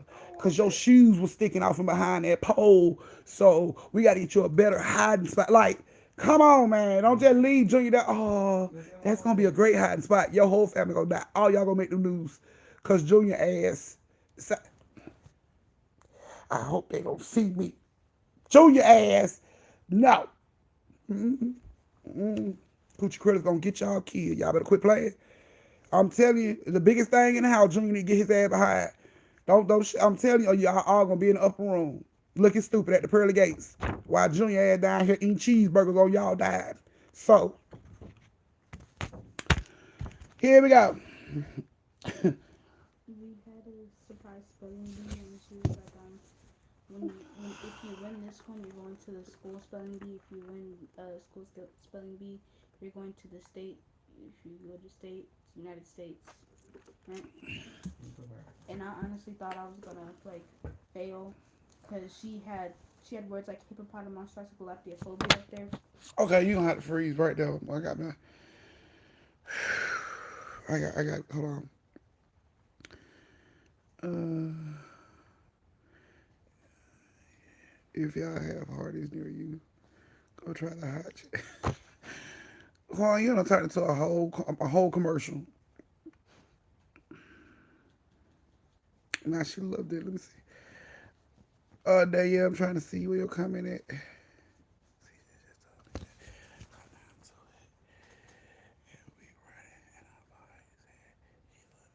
Exactly there, yeah. I feel the same way. I love you too. I love you too. But if we all running and your ass fall, we'll pour out a little liquor for your ass next year in that spot. Cause I'm not turning around to save you. I'm sorry. I'm sorry. Man, y'all don't even understand how serious it is. I'm sorry. I'm not. I'm not. If I want, honey, my babies can trip and fall and we running from a damn murderer. I'm not turning around to help them. I'm gonna look back and be like, God damn, got him. And I'm gonna keep running. Maybe I can bring help back. Maybe he didn't stab her too deep and she's still living by the time I get back. But me stopping to go back? No, no, no. That's no. I wish on a million motherfucking stars I would try some dumb No, no, I told my babies no. No, they know they gonna die. They know they gonna die. Cause I'm not doing it. I ain't turning around. And y'all better not do it. Y'all better not do it, man. Y'all better not do it. Y'all better not do it. Right. She might well be prepared to be left by. I'm prepared. I'm prepared. If some shit go down, I'm prepared. If I fall, I'm prepared to watch my family run on without me. I'm also prepared. No, you're not. Yes, I am. I'm gonna sit. Yes, I am. Because I hope y'all is just as prepared to watch my ass run off without y'all. I don't know what you're talking about. You don't run away, but I refuse to die without you. I'm telling you, right, Mildred, because I'm not doing it. No, I'm not. I'm not. These kids don't understand how serious it is. Our generation is way different from y'all generation. I know. I'm saying like And you're very important to me. If you die, I will go. girl, like I know if I'm that important to you and it came down to some stuff, you better learn to keep up with me. You might well want you already pacing now, so you doing a good job right now. Them thigh muscles should be strong to keep up. That's all you got to worry about. As long as you can keep up, you shouldn't have to worry about nothing else. I'm saying like, if you fall, I'm sitting down right next Girl, to you. bye. If I fall, you better keep down running. I'm just sit down right Y'all now. heard y'all need somebody if I fall, she gonna sit down next to me. Thinking like that is what gets you killed. See, I told you the generation No, different. it's like I don't care for everyone else. Nani can fall. Oh well, her fault. Bam, Bam All can the start love in the sliding. world. Oh well. Her Mm. little heart is so innocent. It's so pure. It's so pure. Cause boy, if the shoe was on the other foot, I am prepared to run forward while your ass is on the ground being attacked. Oh, I am okay. prepared. I've already got it set in my head. I am prepared to keep going. Like if it's like if it's like a quick death, like getting shot. Okay, I'm fine with that. No, no, we being chased by a killer, Okay, I'm fine and with you that. fall I get stabbed. a bunch of times. You gonna get stabbed a bunch of times, and I'm gonna watch every stab come down while I'm No, still you're running and not. You're putting gonna be distance. running. You're gonna be Exactly. running and looking ahead of you because you know looking back going. You got to know how to read a map to get your ass to safety. You ain't got to need. You don't need all that. You don't need a compass. You don't need a map. You don't need a tour guide to get your ass to safety. Your antennas go up and you can find safety. You can find safety before you can find a bathroom. Please believe that. So I prefer quick death. Though if it was something like getting chased by killer dogs, yeah, I'm gonna let you. yeah, if I start running, you start running. Don't Oh, question it. when black people run, you See, always see, run no, no, after no. them. See, that's our generation. We do that. Like right now, if all of us was in a room together and I started running, ain't I none start of them running. gonna stop to ask each other what auntie running for. They gonna run too. And when we get to a safe place where we all gonna find a safe place and we get to breathing, everybody gonna be like, auntie, why we running? Then that's when you ask. You don't ask why you still in the room and Oh, people I'm not just gonna start lie. running. You run too. But y'all, I've seen y'all generation in situations like that. And I've Generation. seen a bunch of y'all just standing around looking stuck as hell, like what we supposed to be doing. Some of them. Y'all need an organizer on the run. Some of them. Like, Some of them. like y'all generation need a whole lot more than our generation Some of needed. them. We didn't need all that. We didn't need all that. Miss Johnson could be my Some of teacher them. in social studies in fifth grade. That bitch started right out the classroom. I'm gonna run out the classroom too. I'm not finna question Miss Johnson. I'm not finna look at all my other classmates and be like, why Miss Johnson run? No, I'm gonna run with Miss Johnson because maybe Miss Johnson knows something I don't damn know. So whenever she stopped running, I'm gonna stop running and be like, Miss Johnson, what happened? But until then, no, I'm running with Miss Johnson. I'm telling you. But y'all generation sit back and be like, oh, Miss Johnson just No. ran out of the classroom. Meanwhile, all y'all dead because the damn school done blew up. And Miss Johnson smelled the gas. That's why she was running. Nobody realized that. Everybody laughing at Miss Johnson. I No. didn't do that. The We don't only need all that. no, I If we need was in the room to. together, y'all, we wouldn't need all that. If Sade jumped up and started running, we would start running. It didn't matter. It didn't matter who it was. I could have been hosting a meet and greet. And Danielle could have been in the back row and started running. People from the front row gonna start running too, because they heard Danielle running. Like, we listen for stuff like that. They so unaware. Their generation is so No, unaware no, no, no, of no. No. not like Some of them don't associate the generation with that I little. tried to train my children. Y'all don't understand. I tried to train my children. We used to play a little game when they was little called Remember That. We would go into places, and when we come out, I would be like, what did you see on the shelf to the left at the top? Just to see if they was aware of their surroundings. No, no, no. I gotta Never remember my worked. Still don't work. surroundings. No, I am aware of my surroundings. Yes. Yes, I'm sir. telling you, because the teacher ran. It don't matter. It don't matter. We could be in we could be in an auditorium having a fucking a whole assembly. The man, the visitor that's coming to talk to us can start running in the middle of his speech. Everybody's gonna get up and run. It don't even matter. We ain't gotta hit no drill. We ain't gotta hit no bell. Ain't nobody gotta hit no horn. Ain't gotta be nobody be like the second and first row, rise up and run to the left. We don't need all that. We don't need all that. We don't need all that. As long as our Adidas and Reeboks are tied tight and our Nikes are laced the hell up, we're good. They need all that shit. Get where? They need all that. That's a lot. See now, no, no, no. See, Yeah, don't we need a lot. associate our generation with that one little act some people did. They need a lot. And we don't need all that shit, y'all. Our generation ain't never needed all that at all. And I can tell you right now, if it came down to our generation having a race against their generation, we'll win. Yeah, We'll half our win. Want to tell you generation. why? Because half their generation jeans is at their damn knees and their shoes is unlaced. So we already winning. We already ahead of the game. No, I don't know. And they wondering why they getting caught. Why? How the police catch you? I failed. Wonder how you failed. Maybe if you kept them pants up on your ass with a belt, then hello. But they don't realize that they wear them to their knees and then fall, bust their head, bust the shit open and look at all that everybody else like we supposed to feel sorry for them. Nope. You better rub some dirt on that shit, get your ass up and keep running. What are you talking about? Honey, please, we ran on glass. We ran barefoot. We didn't care in our generation. Them, oh my goodness. Step on one twig. Oh my God. They done fell to the ground. They holding their feet. Can't look at it. All this soft shit. We don't need all that, man. We walked on glass. We ran with splinters in our feet. We didn't give a shit. If something was after us, we ran. We didn't care. No shoes, socks on, no socks. It didn't even matter if it came. We ran from it. Them, they tiptoeing. Oh my God.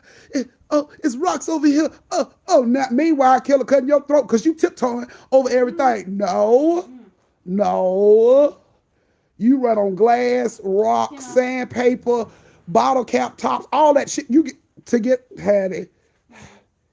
Me personally, I feel like I run faster with my shoes off.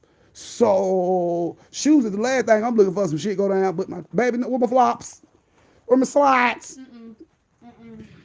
Don't say my baby in them. No. You look for them slides. I see you on the upside because I ain't got time. They don't realize that.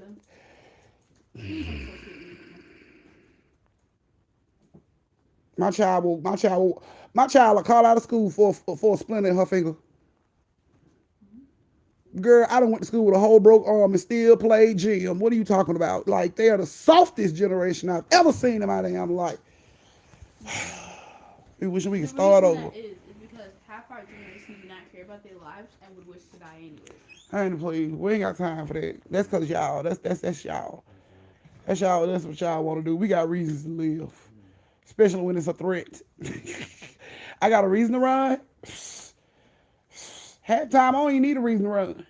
If some shit fell off to me, I'm getting the hell on. I ain't warning nobody. You gotta start running because you see me running. I'm gonna see you start getting up now. Y'all think I'm lying about all the stuff I'm saying tonight? Test your children. Your kids sitting in the living room with you right now. You got your headphones on. They don't hear the conversation. Stand up right now in your living room, act like you're stressing, and then take off running.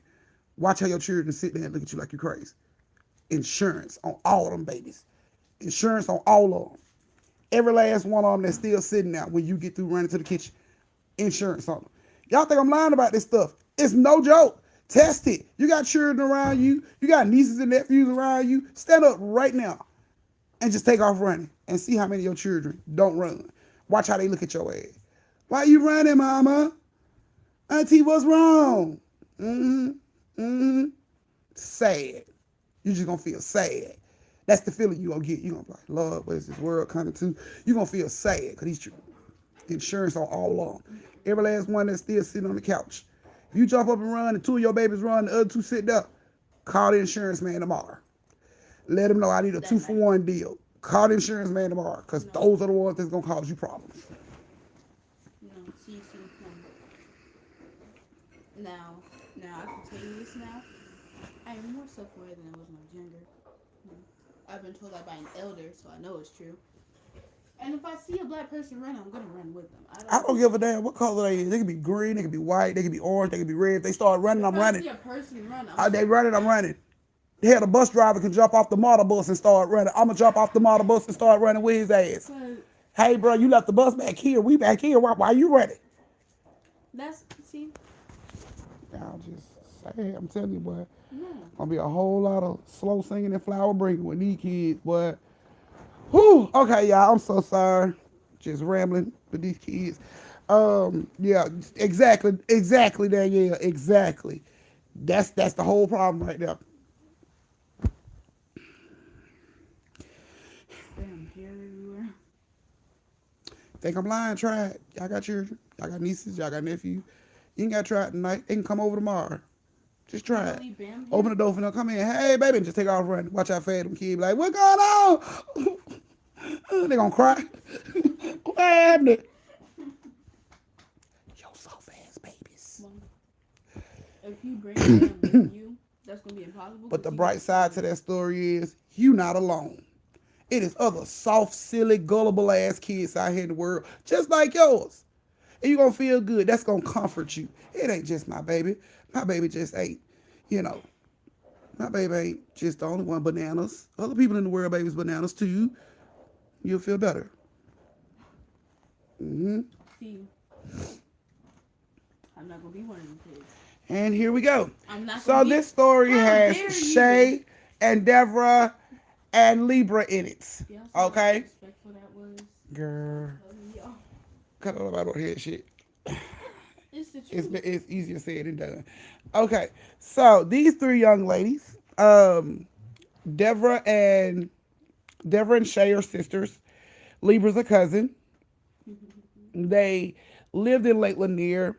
Well, Shay and Deborah lived in Lake Lanier. Libra lived in Decatur. So Shay and Deborah went to. Are you okay? Go to the bathroom then. So Shay and Deborah lived in the Lake Lanier area, and Libra was their cousin who stayed in the Decatur area. So they went to Deborah's, they went to Libra's house for the summer, and everything was good. They had a good time there. Everybody was, really close, and school was supposed to start back 2 weeks later. So Shay and Deborah's mom decided to let Libra come down to their house at Lake Lanier for the weeks before school started. So she came. Now, when they got down there, as soon as they turned into, like, when they was in the car going to the house, they were playing and, slide and little lead and all this little stuff, little hand games. And time they entered their subdivision, Sade and Deborah just sat back. Like somebody just sucked all the wind out the balloon. They just sat back. And Libra was like, you don't want to play no more? They was like, no. They just sat back all sad and stuff. And Libra didn't understand what was going on. So they got to the house. Libra got out the car with them and ran in to say hey to her auntie. And Shay and Deborah just basically, drug their feet coming in. They seemed so depressed all of a sudden. Like, time they came into the subdivision, they just felt so depressed. So they came into the house, and their mom was like, hey, baby. And they're just like, hey. And they went upstairs to their room and closed the door. And Libra went upstairs to take her stuff into Deborah's room. And Deborah was like, no, you're not sleeping in here. Whereas they didn't have no problem sleeping up under each other at Libra's house. But now, they get to Deborah's and Sade's house. Libra don't want her sleeping in her room. Deborah don't want her sleeping in her room. So she goes into Sade's room and she's like, can I sleep in here? And Sade like, why you want to sleep in there with Deborah? And she's like, because she don't want me in there. Hey, Johnny. She was like, well, I guess you can sleep in here, but I'm making all that noise. So it's like they instantly became mean all of a sudden. Like, they weren't the same kids Libra was playing with this whole summer. Like, they being mean. They don't want to make it noise in their room and stuff. And she's like, wait a minute, this seemed off. Like, she couldn't understand.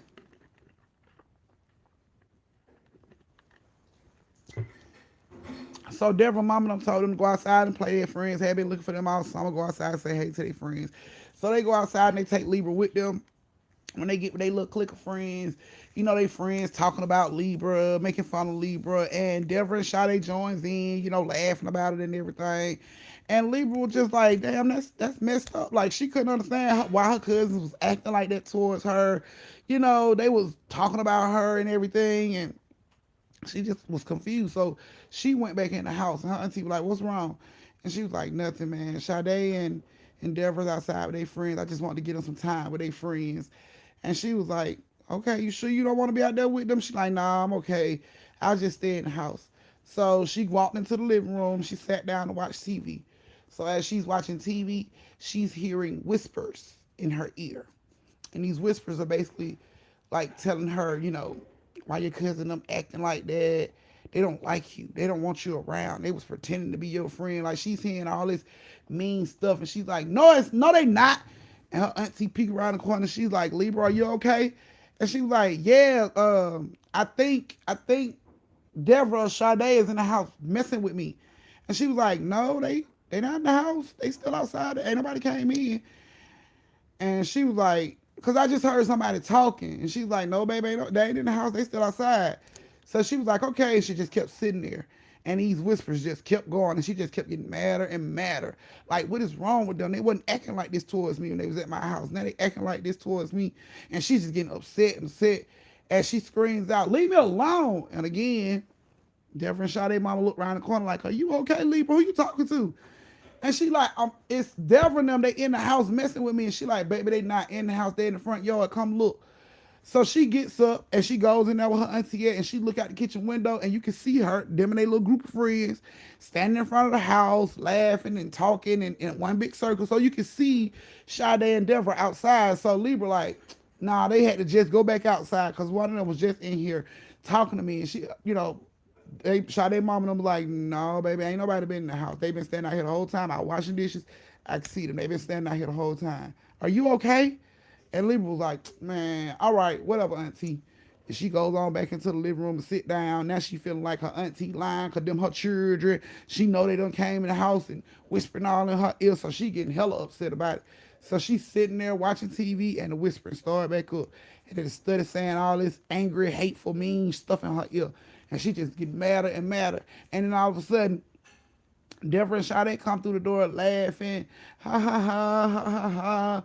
And they mom, the mom was like, "Are y'all good? Y'all in for the night. Go ahead, lock the door. Y'all need to go upstairs, wash your face, brush your teeth, get ready to eat. Tell your cousin, get ready to wash your hands, all that stuff." So they come in there and they like, "Eat Libra, go wash your hands." And Libra gets up and she look at them. She was like, "Which one of y'all kept coming in the house?" And they was like, "What are you talking about? Ain't neither one of us been in the house." And she was like, "One of y'all been in the house. Like, which one of y'all was in the house whispering in my ear?" And they just started laughing at her like, "Girl, you crazy. Like, you crazy."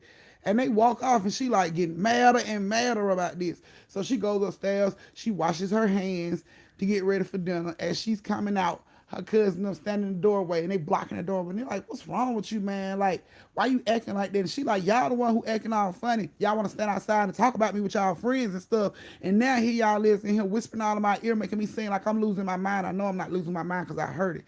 And they like, "Girl, we have not been in the house and we ain't said nothing to you. Ever since you came in the house, we ain't said nothing." Whatever. So she pushed through them and Libra goes on downstairs and she sits at the dinner table. So Sade and Deborah come downstairs, they sit at the table, and it's time to eat. Well, when they get ready to eat, everybody just start eating. And Libra was like, "Hello, aren't we gonna say grace?" And Deborah and Sade look at each other. And they just started laughing. And their mom was like, "Hush, don't laugh about that." And they was like, "She the one who wanna say grace? We don't say grace." And she was like, "Hush, if that's what she wanna do, that's what she wanna do."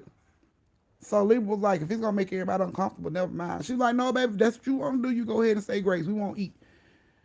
So she started to say grace. As she started to say grace, Sade is just like rolling her eyes, like whatever, sniggling about it. Deborah's laughing about it. And her mom was like, "Shh, shh." So Libra keeps stopping in the middle of grace. And she's looking at them. And mom was like, "Shh, shh." So she go back to saying grace again. And then, like, as she get to some part where she was saying, "And bless my cousins," it was like Deborah hit the table hard as shit with her fist. Boom! Don't be telling nobody to bless me. She just went off, like, stood up. She got mad as hell about it. And it's like, Libra was like, "Oh my goodness, like, what is wrong with you?" And she just went off. She was all in Libra's face like she wanted to fight. Like, "Don't be telling nobody to bless me. You don't even know who that is, who you praying to." Like, she was going in on her. And Libra's like, scared. She getting up because Sade has just got this look on her face like, if my sister jump, I'm jumping. Like, I'm y'all cousin and y'all looking at me like that. Like, she was so confused. And like Libra, like Deborah was so mad about it. She was trying to push past her mama. Like, no, because she did. And her mama was like, "Calm down. Like, calm down." And now Sade is getting angry and she trying to push past the mama. And Libra's just like backing up. She don't understand what's going on. Like, all I said was, "Bless y'all. I wasn't trying to create no problem. I'm so sorry." Like, the mama's like, "Just, Libra, baby, just go upstairs. I just need to talk to him. Just go upstairs." So Libra run upstairs because she don't know what's going on. She run upstairs. She lock herself in the bathroom. She sit on the tub because she don't know what's going on. She like, "Oh my God." She's scared. She's like, "I need to call my mama. I don't need to be here no more. Like, I need to leave." You know what I'm saying? And pretty soon, like, she hears knocking on the door and it's her auntie. And she like, "Libra, baby, are you all right?" And Libra was like, "No, call my mama. I want to go home." And she was like, no, baby, it's okay. You know, your cousin them just got a little upset, but everything's okay. And she like, no, I don't care. Call my mama. I want to go home. Like right now, I want to go home. So her auntie was like trying to open the door. She's like, open the door, baby. And you know, we can talk about this. Just open the door. And Libra's still sitting on the tub. She like, no, call my mama. I want to go home. And now her auntie is getting angry about it. She's twisting the doorknob harder. She like, open the door, baby, so we can talk about it. Open the door. Like she is twisting the doorknob real hard. And now Libra getting scared of her aunt because she like, what the hell? Aunt told her to just call my mama. Like she just backing up. She's at the window. She's scared. Like all of a sudden, you hear banging on the window. She looked back. Sade and Deborah's at the window, beating on the window, and her aunt is trying to get in the front door. She don't know what to do. She just like screaming like, "Call my mama, auntie, please call my mama, call my mama." And but Deborah and them keep banging, and pretty soon her auntie just stopped messing with the doorknob. But Deborah and Sade is still banging, like, open the door. You hear my mama trying to get in, open the door. And she's looking at them out the window like, no, I'm not opening the door for nobody. And they banging on the window like, open the door. Open the door. And she's like, no, I'm not opening the door. And her aunt does stop twisting the doorknob. And now she's back to this calm ass voice like, baby, you're being irrational. Just open the door. We can call your mom. She can come get you. And she like, no, auntie, can you just call her and like slide your phone under the door so I could talk to her? And her auntie's like, look, baby, I ain't got my phone with me. You can come out, you know, and you can call her and, you know, you can tell her to come get you. And she like, nah, auntie, I'm scared to come out there because you was getting mad at me too. And I'm scared to come out. She was like, well, what do I need to do to make you feel better? So Libra looks back. She see Deborah and Sade still standing at the back window. She said, auntie, can you go outside and get Deborah and Sade? Because they at the window at the bathroom messing with me. And I can't even use the bathroom because they messing with me at the window. So she screams out, Deborah, Sade, get away from the window. But they won't move. They still holler, open the door. So she like, see, auntie, they won't leave. Can you please go out there and get them? She's like, oh my, okay. So she hears her aunt walk to the door. She hears her walk away from the door. She hears the door open. She hears the door close. She opens the door. She looks around. She don't see nothing. She look back. Deborah and Sade ain't at the window no more. She sprints for the bedroom to get her cell phone. She runs to the bedroom. She gets into the bedroom, close the door, and she's leaning on the door. She grabs her bag, sit down on the floor, open her bag, take her cell phone out. As she's getting ready to call her mama number, she looks up and notices that this window is open. So she instantly like stands up. She's looking around the room. She just go ahead and start calling her mama. She got the phone in her ear. She's still holding the door. She's like, hurry up, open the door. Like, hurry up, answer the phone, please, hurry up, answer the phone. And her mama's like, hello. And when her mom say hello, she like, mama. And Deborah and Sade jump out of the closet and knock her down, knock the phone out of her hand. They are like slapping on her face hard. She is screaming, like, help me. Her mom can hear all of this on the phone. Her mom jumps up, jump in her car. She drives down there as fast as she can. When she gets there, the auntie open the door like everything's all peaches and cream. Hey, sis-in-law. Like, nah, where my baby at? Where my baby at? So she goes in, where my baby at? What is going on? Like, the girls are just having fun in the room. Like, no, where's my child? Like, I'm looking, where's my baby? She like, the girls are upstairs playing. So instantly her mama runs upstairs. When she opens the door, Sade and Deborah is leaned against the closet door, and you can hear Libra beating on the closet door like, let me out. And they're just leaning on the door. And they're like, hey, auntie. And she like, get off the damn door. Don't you see Libra in there? They like, so, hey, auntie, you can't speak. You being rude. And she's like, get off the door and let my baby out. And they like, you still being rude. You're not going to say hey to us? And she like, okay, get off the damn door and let my baby out. And they just laughing and looking at her. And she's about to storm over there to them, but then she looks back and she see her sister-in-law standing in the door. What's wrong, girl? Okay. Tell your girls to let my baby out the closet. Can you just tell your girls to let my baby out the closet? They're just playing. They're having fun. She like, it don't sound like Libra's having fun. Do you not hear my child screaming in that closet? So, you know, mom gets to walking into the room. The girls are just having fun. That's all it is. Okay. Well, my baby's not having fun. Can you let her out? So she looks over to the girls and she like, girls, let her out. So they get out the door and Libra falls out of the closet. She jumps up. She looks up, see her mama. She jumps up and runs to her mama, and all three of them just standing there like, what? They were just playing. And her sister's looking at her like, sis, why you tripping? They were just playing. It wasn't all that. And Libra and her mom is backing up out of this room slowly. When they get out of the room, Sade and Deborah is walking up like, cuz, you gonna leave like that? You just gonna leave us like that? And Libra mama just tell her ass run. They run straight down the stairs and out the house. They were chased by all three of them, by Deborah, Sade, and the mom and the auntie, her auntie, yes. Chased out of the house. They jumped into their car and locked the door so fast. And Deborah and Sade's mom was at the door, at Libra's mom door, and she like, sis, just open the door. We could talk about this. Like, let's just talk about this. And Libra was looking at her, and she was like, that wasn't her auntie. She just kept smiling the whole time, like everything is all fine, everything is good. Sis, why you acting like that? And Libra like she looking up and Sade and Deborah on each side of the window trying to open the door, like, let her come spend the night with you. And she like, nah, nah. I gotta go to school next week, so we not doing that. And meanwhile, her mom is still, sis, old girl still at her mama window, sis, just open the door and we could talk about this. She threw her car in reverse. She told them, get away from the car. I gotta go. Get away from the car. Back up from the car. The kids backed up. Deborah and Sade backed up. But they mom act like she didn't want to let the door go. And she's still pulling on the door like, sis, we could talk about this. Libra mama threw that shit in reverse and came down that hill so fast. Sade and Deborah mama hit the ground, rolled up out them flip-flops. She hit the ground and came rolling on down the rest of the damn driveway, and Libra mama pulled off, drove right up out the subdivision and took her baby home. And when she got home, her husband, yeah, her husband, they had already called her house 1,000 times telling her husband, I don't know what was going on with my sister-in-law. She just came and snatched my niece up like that. We were down here having a good time, and she just ran down here. And of course, her husband, like, I don't know what's going on, because he really didn't know what was going on until she got there and told him, and his daughter told him what was going on, and it was just like, okay, you can't go back down there no more.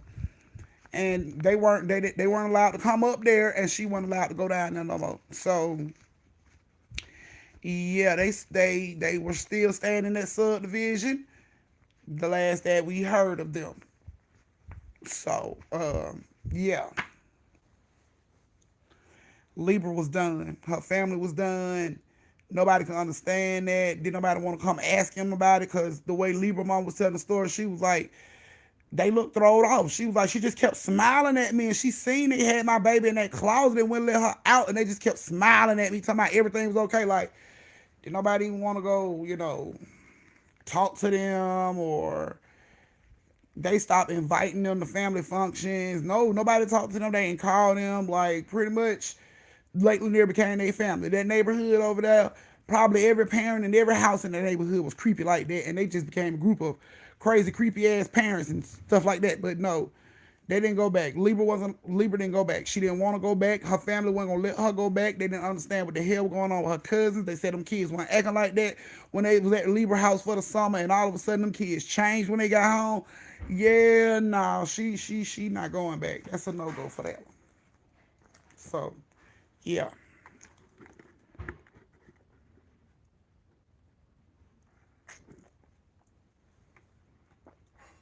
Right. Not that truth of that movie smile. Right. Some creepy shit like that. And she standing there like, sis, what are you doing? Everything is fine. Like, no, everything is not fine. Everything is not fine. So, no, everything is not fine. So she got her baby up out of there. Her cousin them ain't spoke. They do family reunions, but when they find out that those relatives, that them in particular, are coming, they don't go. They don't attend. They avoid them at all costs. And a lot of the family feels the same way about them. A lot of the family say they have noticed, some creepy stuff with them, but it ain't they place to say nothing or something. I don't know. But a lot of the family has noticed weird stuff with them when they, you know what I'm saying? And it always happen like when they come over other people's house, they ain't like that. According to everybody else, when they come over other people's house, they not like that. But when they get back home, that's when they start all that creepy shit. So, I don't know. Libra don't go back. Um, she gave me numbers to talk to them. I ain't even want to talk to them. I was too afraid. I ain't even want to talk to them. I was too afraid that I might mess around and curse myself. I ain't even want to talk to them. I was like, nah, I'm good on that end because if they flip out like that, and then the fact that I got to talk to them at their house, so they going to have this creepy shit going on in the Zoom, nah, I ain't got to talk to them. I'll take you and your mama and your daddy and your cousin's word for it. I ain't got to talk to them. Nah, I don't need nothing creepy coming through because I've been dealing with I dealt with enough creepy stuff. I ain't doing it no more. Like, y'all ever seen that movie Stepford Wives? How all them women was the same creepy ass way in that neighborhood. That's what I think. All of them are just like that in that house. Just creepy as hell. Every child, woman, and man is just creepy. Like, no, I'm good. I remember my cousin was looking for a house over in that area. I said, girl, you don't get your retard. Girl, I'm like, no, don't do that. You gonna go house hunting with me? No. You can wish on a million motherfucking stars if I would. No, I'm not doing that out over there. I go with you anywhere else. I go with you all through the hood. I go out through the hood, Barn Home, Carver Home, Adamsville. Hell, I run up through all the dangerous neighborhoods, which you sure will, but I won't run off into Lanier with your ass. You can look at them houses by yourself. You might want to call your real estate agent to walk through them things with you because I'm not going to do it. I'm not doing it. So something in my spirit was telling me not to talk to them children and get their side of the story. Something was telling me not to do it. Just her telling me what happened had it in my spirit that I shouldn't even open the doors of talking to them kids, so I didn't do it. I didn't feel comfortable. I felt like them kids was gonna send something through to my ass. No. So I said, nah, I'm gonna pass on that end.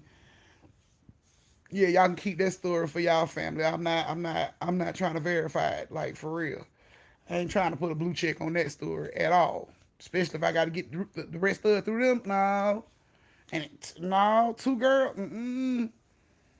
Every time I deal in them stories with them creepy children, always some stuff kick up. Nope. Right, leave them exactly where they at, boy.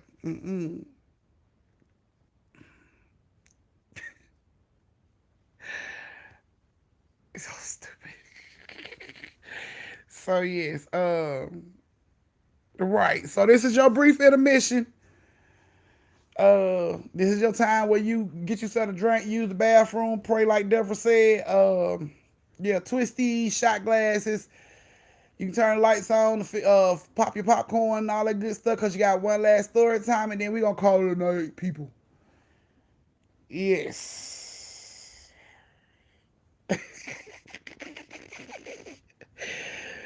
Look at y'all. Oh my goodness. Well, that sounds like Kool-Aid.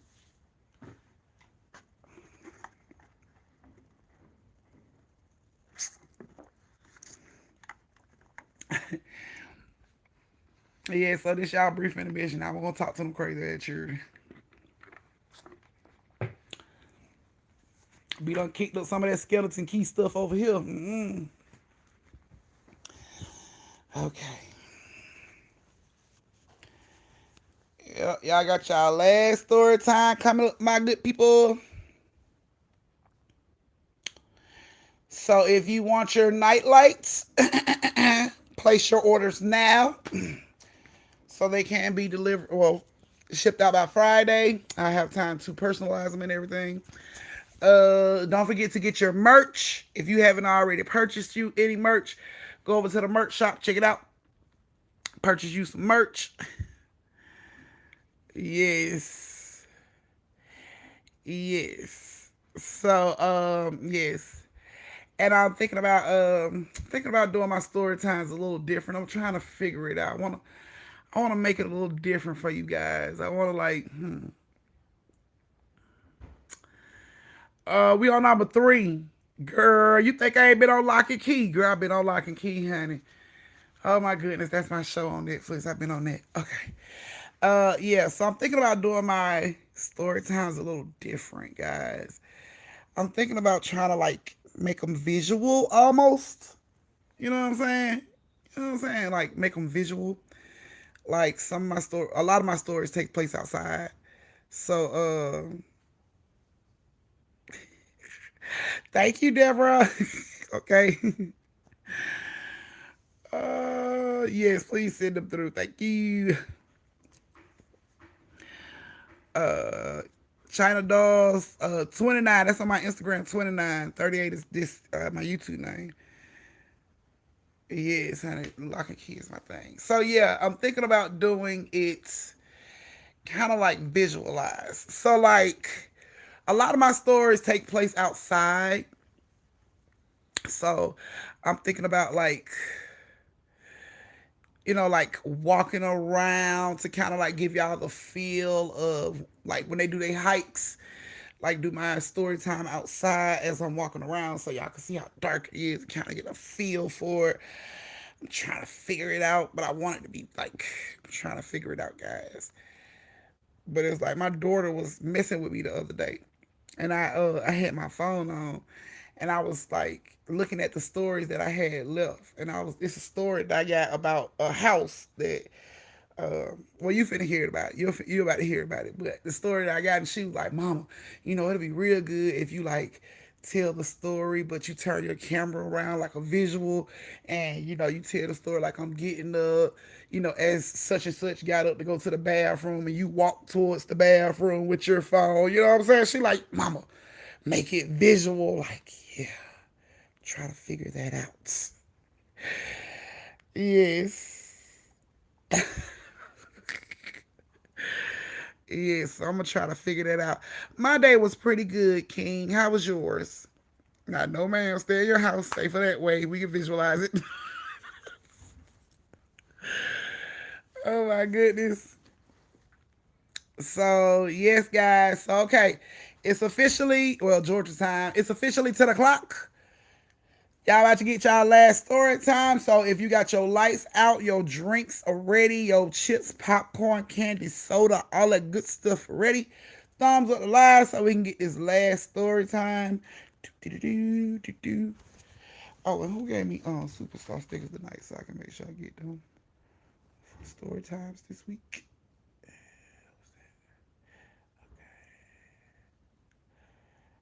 I'm about to go through this way.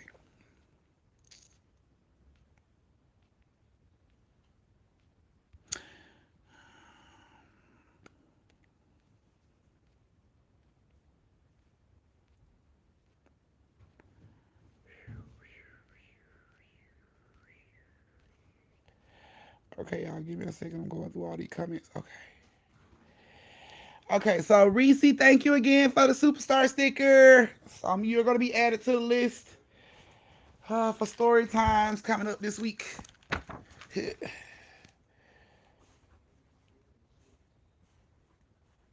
Hold on, y'all. Give me a second. Let me get these people out the way right quick. Reese, Sade, we had another story time this week. Lakeisha.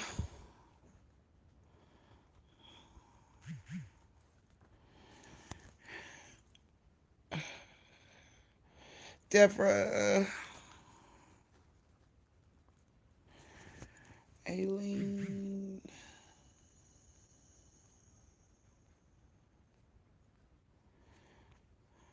Okay, so I think, who was that? Shartavia.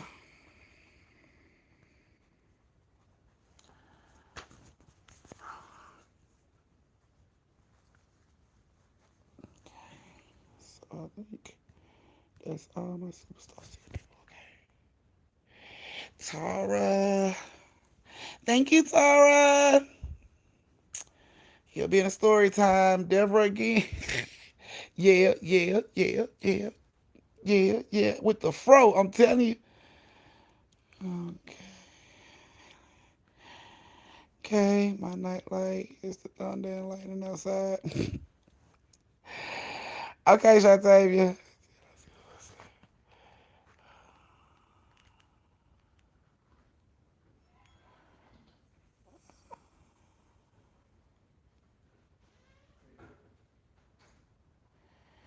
Girl, so okay, so Shart okay. So Shatavia, the picture that you just sent me. Now, Anchorage. Thank you, Sade.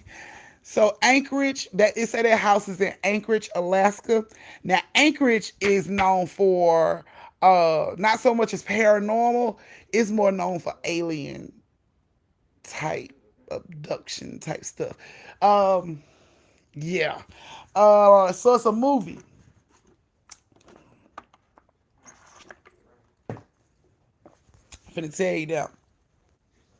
If you're into alien movies and stuff like that, I got a good one for you. Based on a true story, throughout this movie, they show you the real clips of all of this stuff. And you can decide for yourself. It's called The Fourth Kind.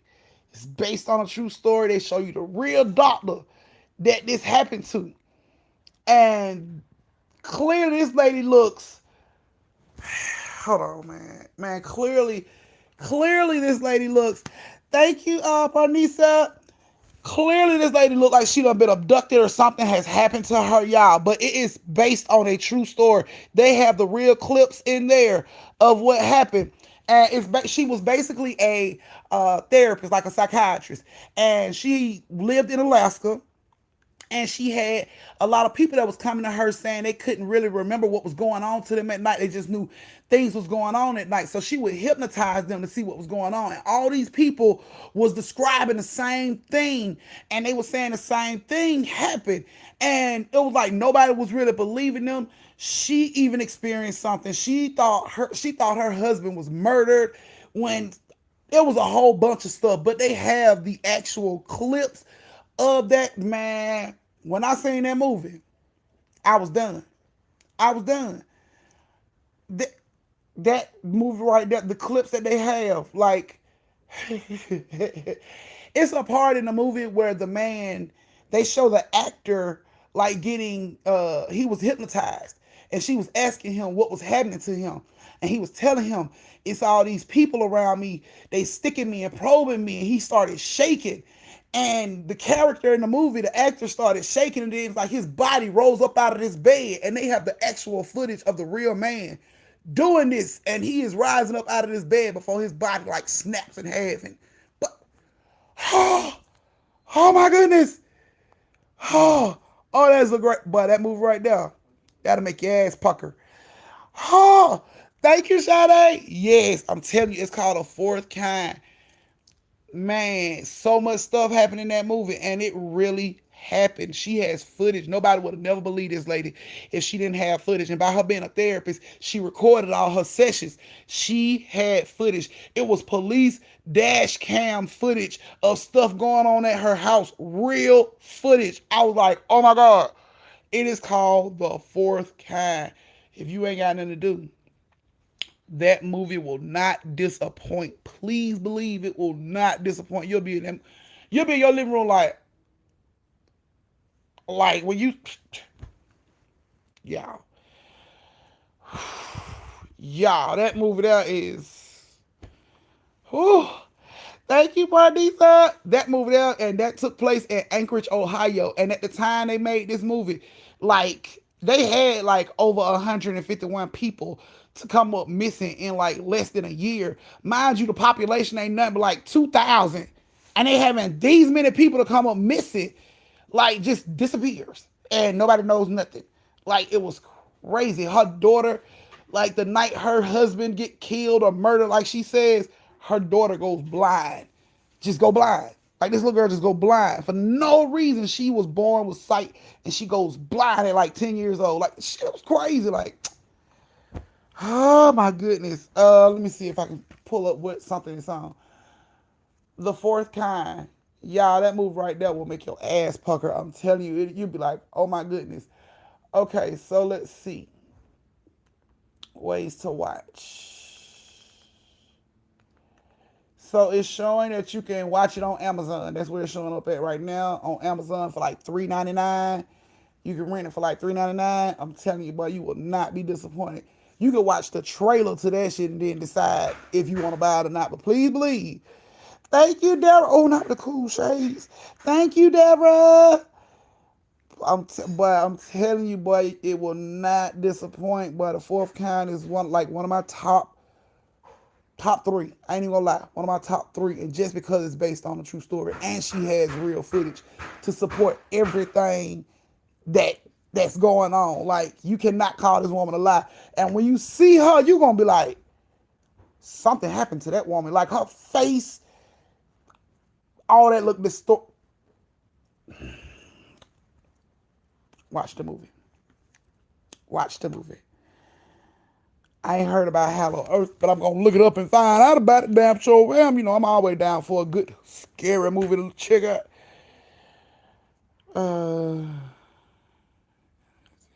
I'm telling you, boy, that movie there, that shit, it'll make your butt pucker. It'll have your ass questioning things that's going on outside your house. You'll be like, okay, what the... That's another one. Talisha, that's another one. Skinwalker Ranch is another one that is based on a true story. But they always talked about Skinwalker Ranch having alien type stuff going on. But Skinwalker Ranch, that's another one too. That's another good one too. That one I have you. So, I hope y'all writing these down. So y'all get bored. Ain't need that. Y'all got movies you want to watch? Check them out. Skinwalker Ranch. Excuse me. And the fourth kind. And if you really want something that's creepy that can really happen today, that'll have you questioning everything, that kind of scary. You ready? The Bay. The Bay will have your ass checking out everything.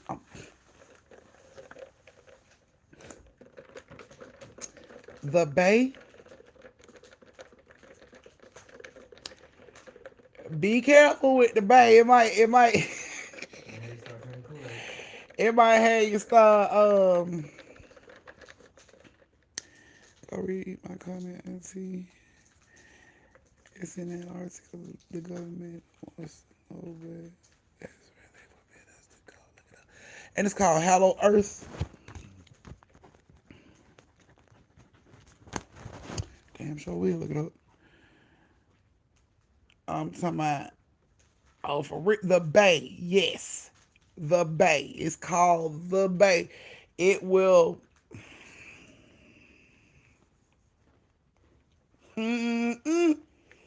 have your ass looking at your water different. That's your story.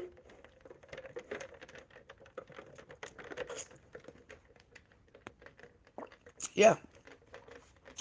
Yeah, have you looking at your water different. So, all right, how about this? LLF homework. Okay? You got to watch The Bay, if you can. Skinwalker Ranch, and The Fourth Kind. Homework assignments will be due by Friday. Look at Coin. I'm glad to pass on all these. It's called Inner Earth. Okay.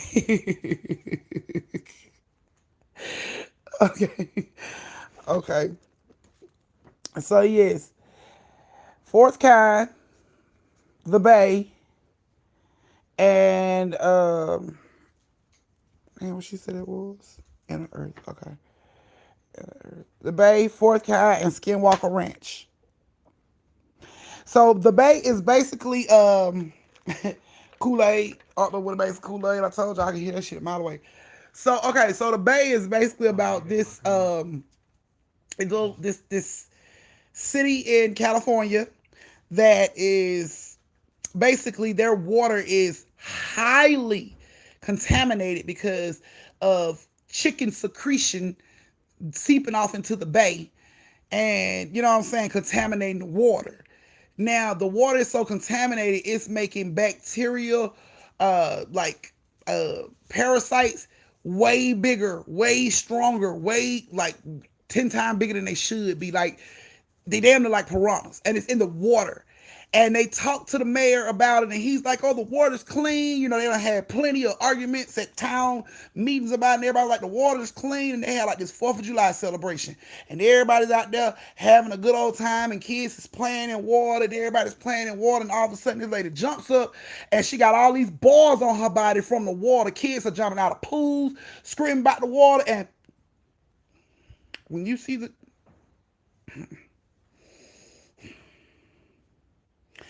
basically the water wasn't being filtered good enough, and it was still getting in, and people was drinking this water, which was putting these parasites and all that stuff into their body, and these parasites was eating people from the inside out, basically. Children, it didn't even matter if you played in water that day, if it went in your nose, up your mouth, you had a cut, and you watched damn near an entire town, like, I'm talking about. And the girl who telling the story, she said the government was trying to cover it up. They had to hack the government. They had to hack government computers just to get all the footage that she did have to show during the video, because the government came and confiscated all phones, all CCTV cameras, any kind of camera in the Ring doorbell, all cameras that was in that town. They came and confiscated because they didn't want nobody to know what happened. And that girl and them folks basically like hacked, and she told the story online and leaked it online, and it was called The Bay. Facts. It was called The Bay. And the war. And they said at the end of the movie, I think they say to this day, they had to, like, just to get rid of all them big ass parasites, they had to dump thousands of gallons of chlorine into the bay to kill them off. But the bay is still polluted by a lot. You know what I'm saying? Like, check it out. It's called The Bay. You won't be disappointed. So you got The Bay, Fourth Kind, and Skinwalker Ranch. Those are your 3 movie assignments for the week. I'll be collecting homework on Friday. Y'all can let me know what y'all think. 2, 3 thumbs up. Let me know. But we're gonna go ahead and get this last stories out. Yes. I don't send this assignment out. Nope. I want my stories. I want everybody to let me know what they think about it. And yeah. Apparently, things is trying to be covered up. A lot of these stories, all 3 of these movies basically like cover ups of things that's going on. So y'all just check it out. And y'all be the, yeah, DJ, you might want to check it out. It's called The Bay. That's the reason it's called The Bay, California. The Bay. Yeah. So, check it out. Okay, so we're about to start this last story time. Okay, so, yeah, we're about to start this last story time. I can't with you, Corn. You make me sick. This last story time, guys, is gonna have Miss Nicole, Miss Magenta, and Mr. Neil. Clay. Now ISS, please. I don't want to do this assignment. Put me at ISS. Y'all are so scary, man.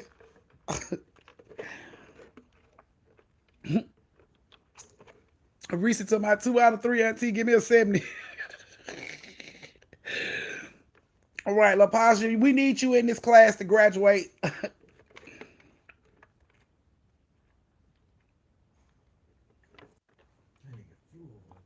Shot about right. Go ahead and slap the sleeves off me now. Barbara talking about detention. I shall go. Y'all a miss, man. Y'all old miss. Well, I put out the homework assignments, guys. So you will fail if I don't get my homework assignments. Okay, so yes. So if you're ready for this story time, you back in the dog, you done filled up everything, looking forward to my principal office. I should go. Yeah. So if you're ready for the next story time, go ahead and thumbs up the live. Who got the cheat notes? I can't with y'all, man. Thumbs up the live as well as thumbs up the chat to let me know you got your stuff and you ready for this last story time. Turn everybody in 0 now then. Am I getting retained?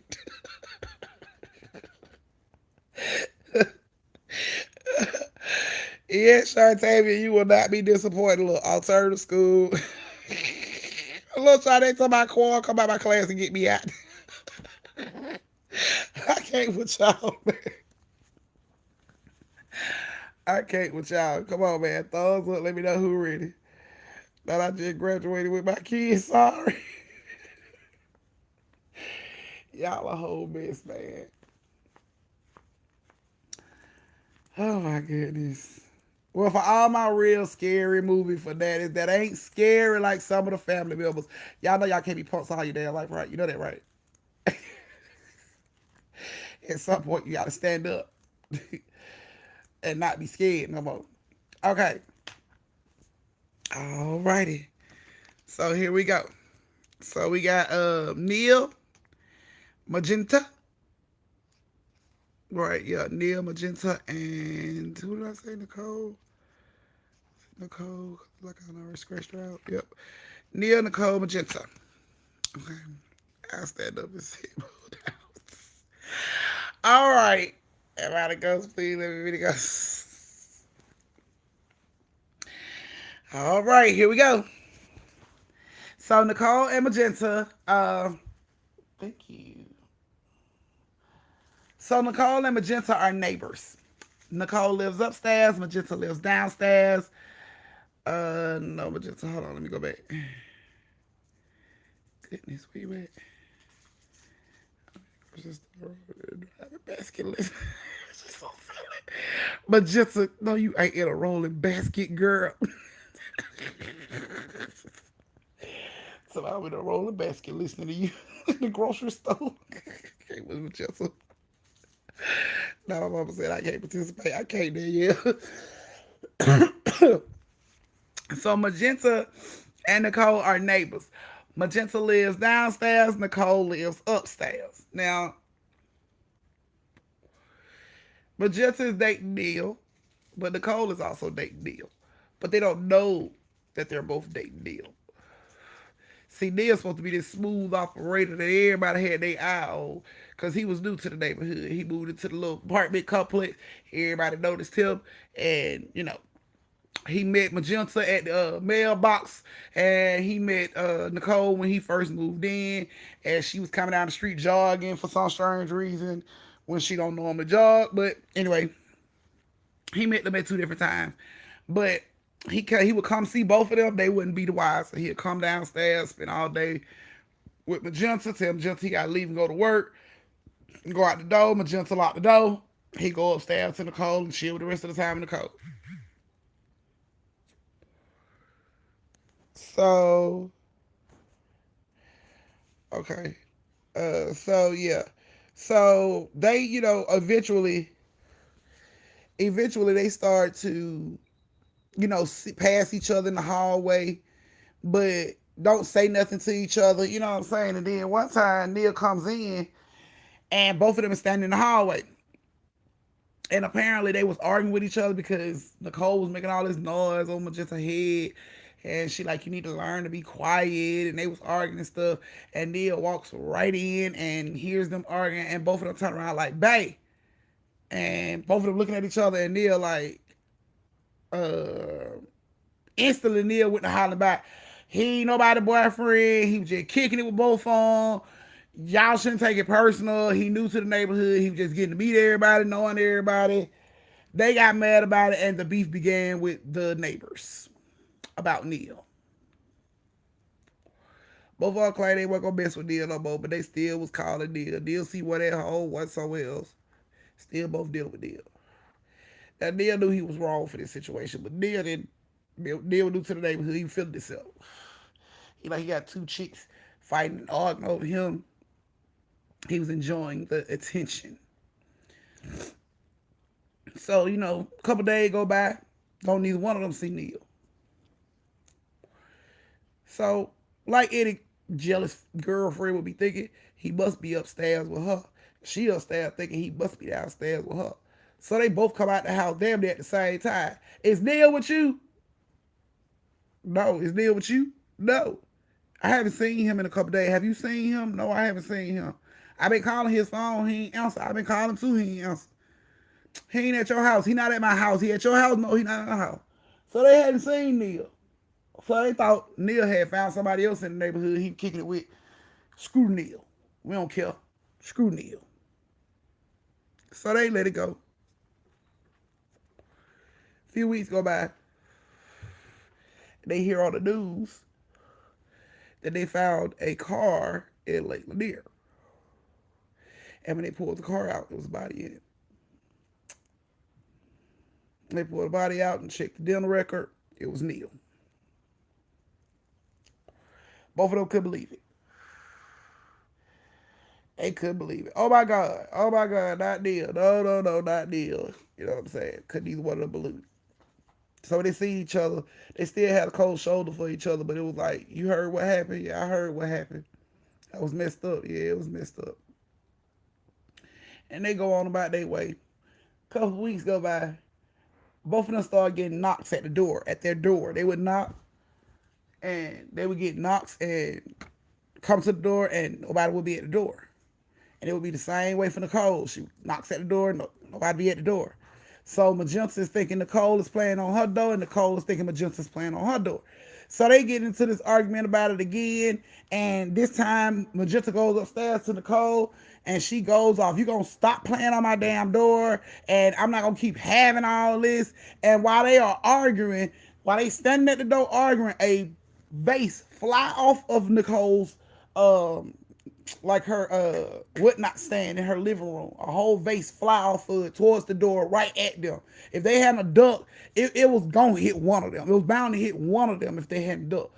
So they both duck and they look up, and she looking at her house, and Nicole done bagged up. Now she holding Magenta's arm. Now they look like they the best of friends because she's scared as hell. She like, girl, did you see that? Yes, I saw that. Who just threw that? I don't know who just threw that. Ain't nobody in my house. Like, girl, somebody just threw that at us. Who just threw that? Like, I don't know who just threw that, but somebody just threw it. So she like, man, she standing in the doorway, and Magenta just looking in the house. She like, well, girl, you know, have fun. No, Magenta, I'm so sorry. Please, I'm so sorry. Please don't leave me up here by myself. I don't know what's going on. I'm so sorry. I won't do it no more. Please, just don't leave me by myself. Please. And Magenta was like, girl, because I don't know what's going on up here. She like, is it all right if I just sit downstairs with you for a little while? Like, I just want to sit downstairs and calm down because I'm really scared right now. And I just want to sit down. Is it okay? So Magenta was like, I guess. So she comes downstairs and she's sitting with her. And, you know, at first it started out real awkward. Ain't neither one of them saying and it's real quiet and stuff. And then she comes out and she's just like, I'm so sorry about everything that was going on. Magenta like, you know, all this with Neil, I didn't know you was dating Neil. You know, I didn't know. So she was like, well, it's cool because I didn't know you was dating Neil. You know, Neil was the problem between both of us. And when she said that Neil was the problem between both of us, her flat screen flies off her damn TV stand right in front of them like it just falls right over like somebody just said. Boop. And it just falls. Boom, right on the floor. And they jump back like, what the hell is going on? She like, who just pushed the TV? Like, why did the TV just fall? Like, they couldn't understand it. Both of them just standing up in the corner. And they're like in a corner holding each other, scared as hell. They don't want to move because they don't know what moved the TV, what pushed the TV. So Nicole like, girl, we need to get out of here. Like, I don't know what's going on, but we need to get out of here. She like, oh my goodness, girl. Like, we just need to slide over to the door and get up out of here. And as they trying to get to the door, plates, everything, cups, all kind of stuff start flying at their heads.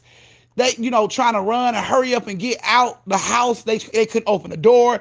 They pulling the door. They can't open the door. Can't neither one of them get out. Everything is flying at their head and everything. They on crouched down. They crying and like they couldn't get out. And all of a sudden the door is like pops and it pushes them away from the door and it opens up and they runs out. And when they run out and look into the door, they look into the house and Neil is standing in the house, mad as hell. Like y'all really got the balls to be talking about me right now. Like, he was mad. Pissed to the highest festivity mad. So, they both looking at him and she like, do you see that? Do you see Neil? And both of them like, yes, I see Neil. And he just standing there angry as hell. She like, girl, why he looking at us like that? Like, I don't know, but I'm not going back in that house. So she like, well, we can go upstairs. We know he down here. We can go upstairs. Honey, please. Time they get upstairs to Nicole's house and open the door, it's all kind of shit being thrown around Nicole's house. So they make the decision they gonna go get them something to eat, go out to eat or something, go somewhere and sit down and hopefully things will be done when whenever Neil calms down, then maybe he'll stop. So they ended up going to like the Waffle House and sitting there and eating and talking. They actually got when they got to know each other, they really had a lot in common. Like it really wasn't no reason for them to be beefing. Like if they weren't beefing about Neil, they would actually be good friends because they had a lot in common. And they realized that sitting at the Waffle House, talking to each other and everything, and decided, they apologized and everything was gonna be good. I'm sorry. And when they got back and opened their doors and everything, Neil was gone. He was fine. He was gone. She went to her house. They both left their front doors open as they went in. Girl, you hear me holler, you run downstairs. You hear me hollering, I'm gonna run upstairs. So they opened their doors and went into their houses, and nothing. Everything was quiet. They ain't say nothing. So later on that night, Magenta woke up in the middle of the night to go to the bathroom. When she went to the bathroom, she was using the bathroom and she looked up. Neil was standing right over her. She was scared. She didn't know what to do. He looked at her and he just smiled. And he faded away. And she jumps up and runs and grabs her phone and calls Nicole. And as she's about to hit send, her phone started ringing. Nicole calling her phone. She like, hello, girl, I was just about to call you, girl. And before she could say anything, Nicole like, Neil was just in my room, girl. And she like, what? Neil was just in my room. Like, what was he doing? Like, he just looked at me and he smiled and then he disappeared. She was like, girl, he just did the same thing to me. Like, he just showed up while I was in the bathroom and he was standing over me and he just smiled and he disappeared. And she was like, what you think that mean? And she was like, I don't know. I hope that mean he gone. And they kept talking about it and they talked almost through the night. And by the end of the phone call, they had like plans to go out to eat, again and hang out and, do their thing. So next few days they hung out like the best of friends and nobody had another visit from Neil after that. So yeah, when the next new dude moved into the neighborhood, her or Nicole didn't speak to him. It was like the man felt like he was isolated because none of the women would really talk to him. So I guess Neil wasn't only just hunting them. He probably dealing with other women in the neighborhood that also had the same experience with Neil flipping out in their houses like that. So yeah, they didn't have no problem. Yeah, being done with Neil. So Neil was I guess he was happy that they was done arguing or fighting or whatever they were doing, and he moved on with his happy little life.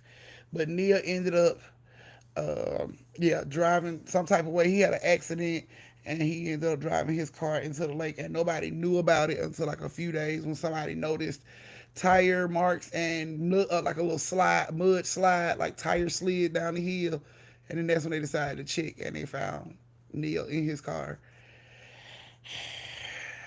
Still in his car in the bottom of Lake Lanier. So, yeah. Yeah, him brought y'all together. Mr. Neil brought y'all together. He was dicking both of y'all down, but he brought y'all together as a family. I guess.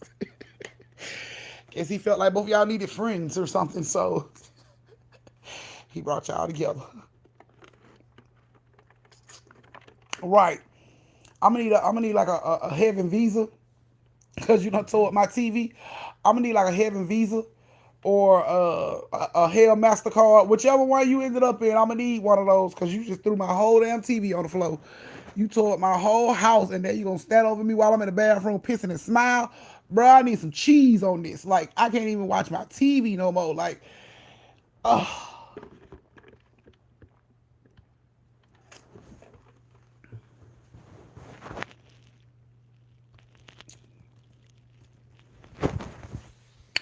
So, yeah. So Neil was having him a good old time until he caught that baddie in a stick. That ass ended up in the upper room. So yeah, I'm for real, Barb. I need like a Hell MasterCard or a Heaven Visa whatever they call it. I'm gonna need one of those because you threw my whole TV, my whole flat screen on the floor. Yeah, I'm gonna need that. Like, I'm gonna need that like ASAP. So, but I guess he was a part of bringing them together. So, yeah. Right, he can bring me a blank check for all I care from the Oscarville First National. I needs my coins for that damn TV. He need to take his ass right on the Oscarville First National Bank, get my coins up out of that account, walk his ass back on dry land, put it in my mailbox. He ain't even got to bring it to my house and put it in my hand. He can put it in my mailbox, walk his ass right on back to Oscarville, and we'll be good. We'll be just about square at that point, all the way around. So yeah. So that was you guys' story time for the night. Now whoever paying for the funeral paying for the TV. Okay, we done stood up there like Kevin Hart cousin. Joe owed me money for my TV. Neil owed me money for my TV. I get that from you? Who I get it from? I get it from you. Yeah, well, RIP Neil. We need to talk in the back. I need to discuss that money for the TV. Like, for real, but somebody got to pay for that TV, man. Now I can't watch TV. Neil did it. It's all his fault. So, yes, you guys, that was your story time for the night. Like, his mom can pay for the TV.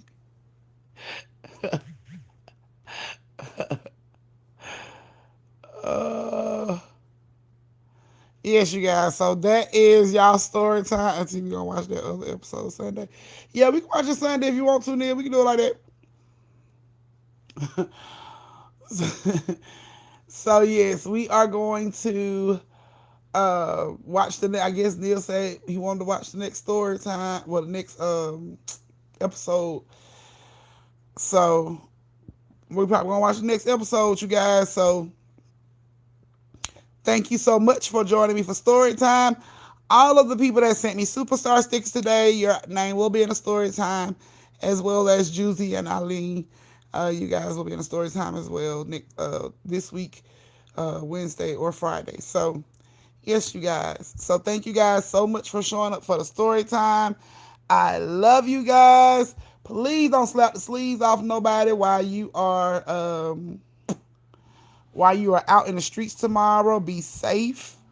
And y'all have a good night. I did start it. Okay. Good night, love.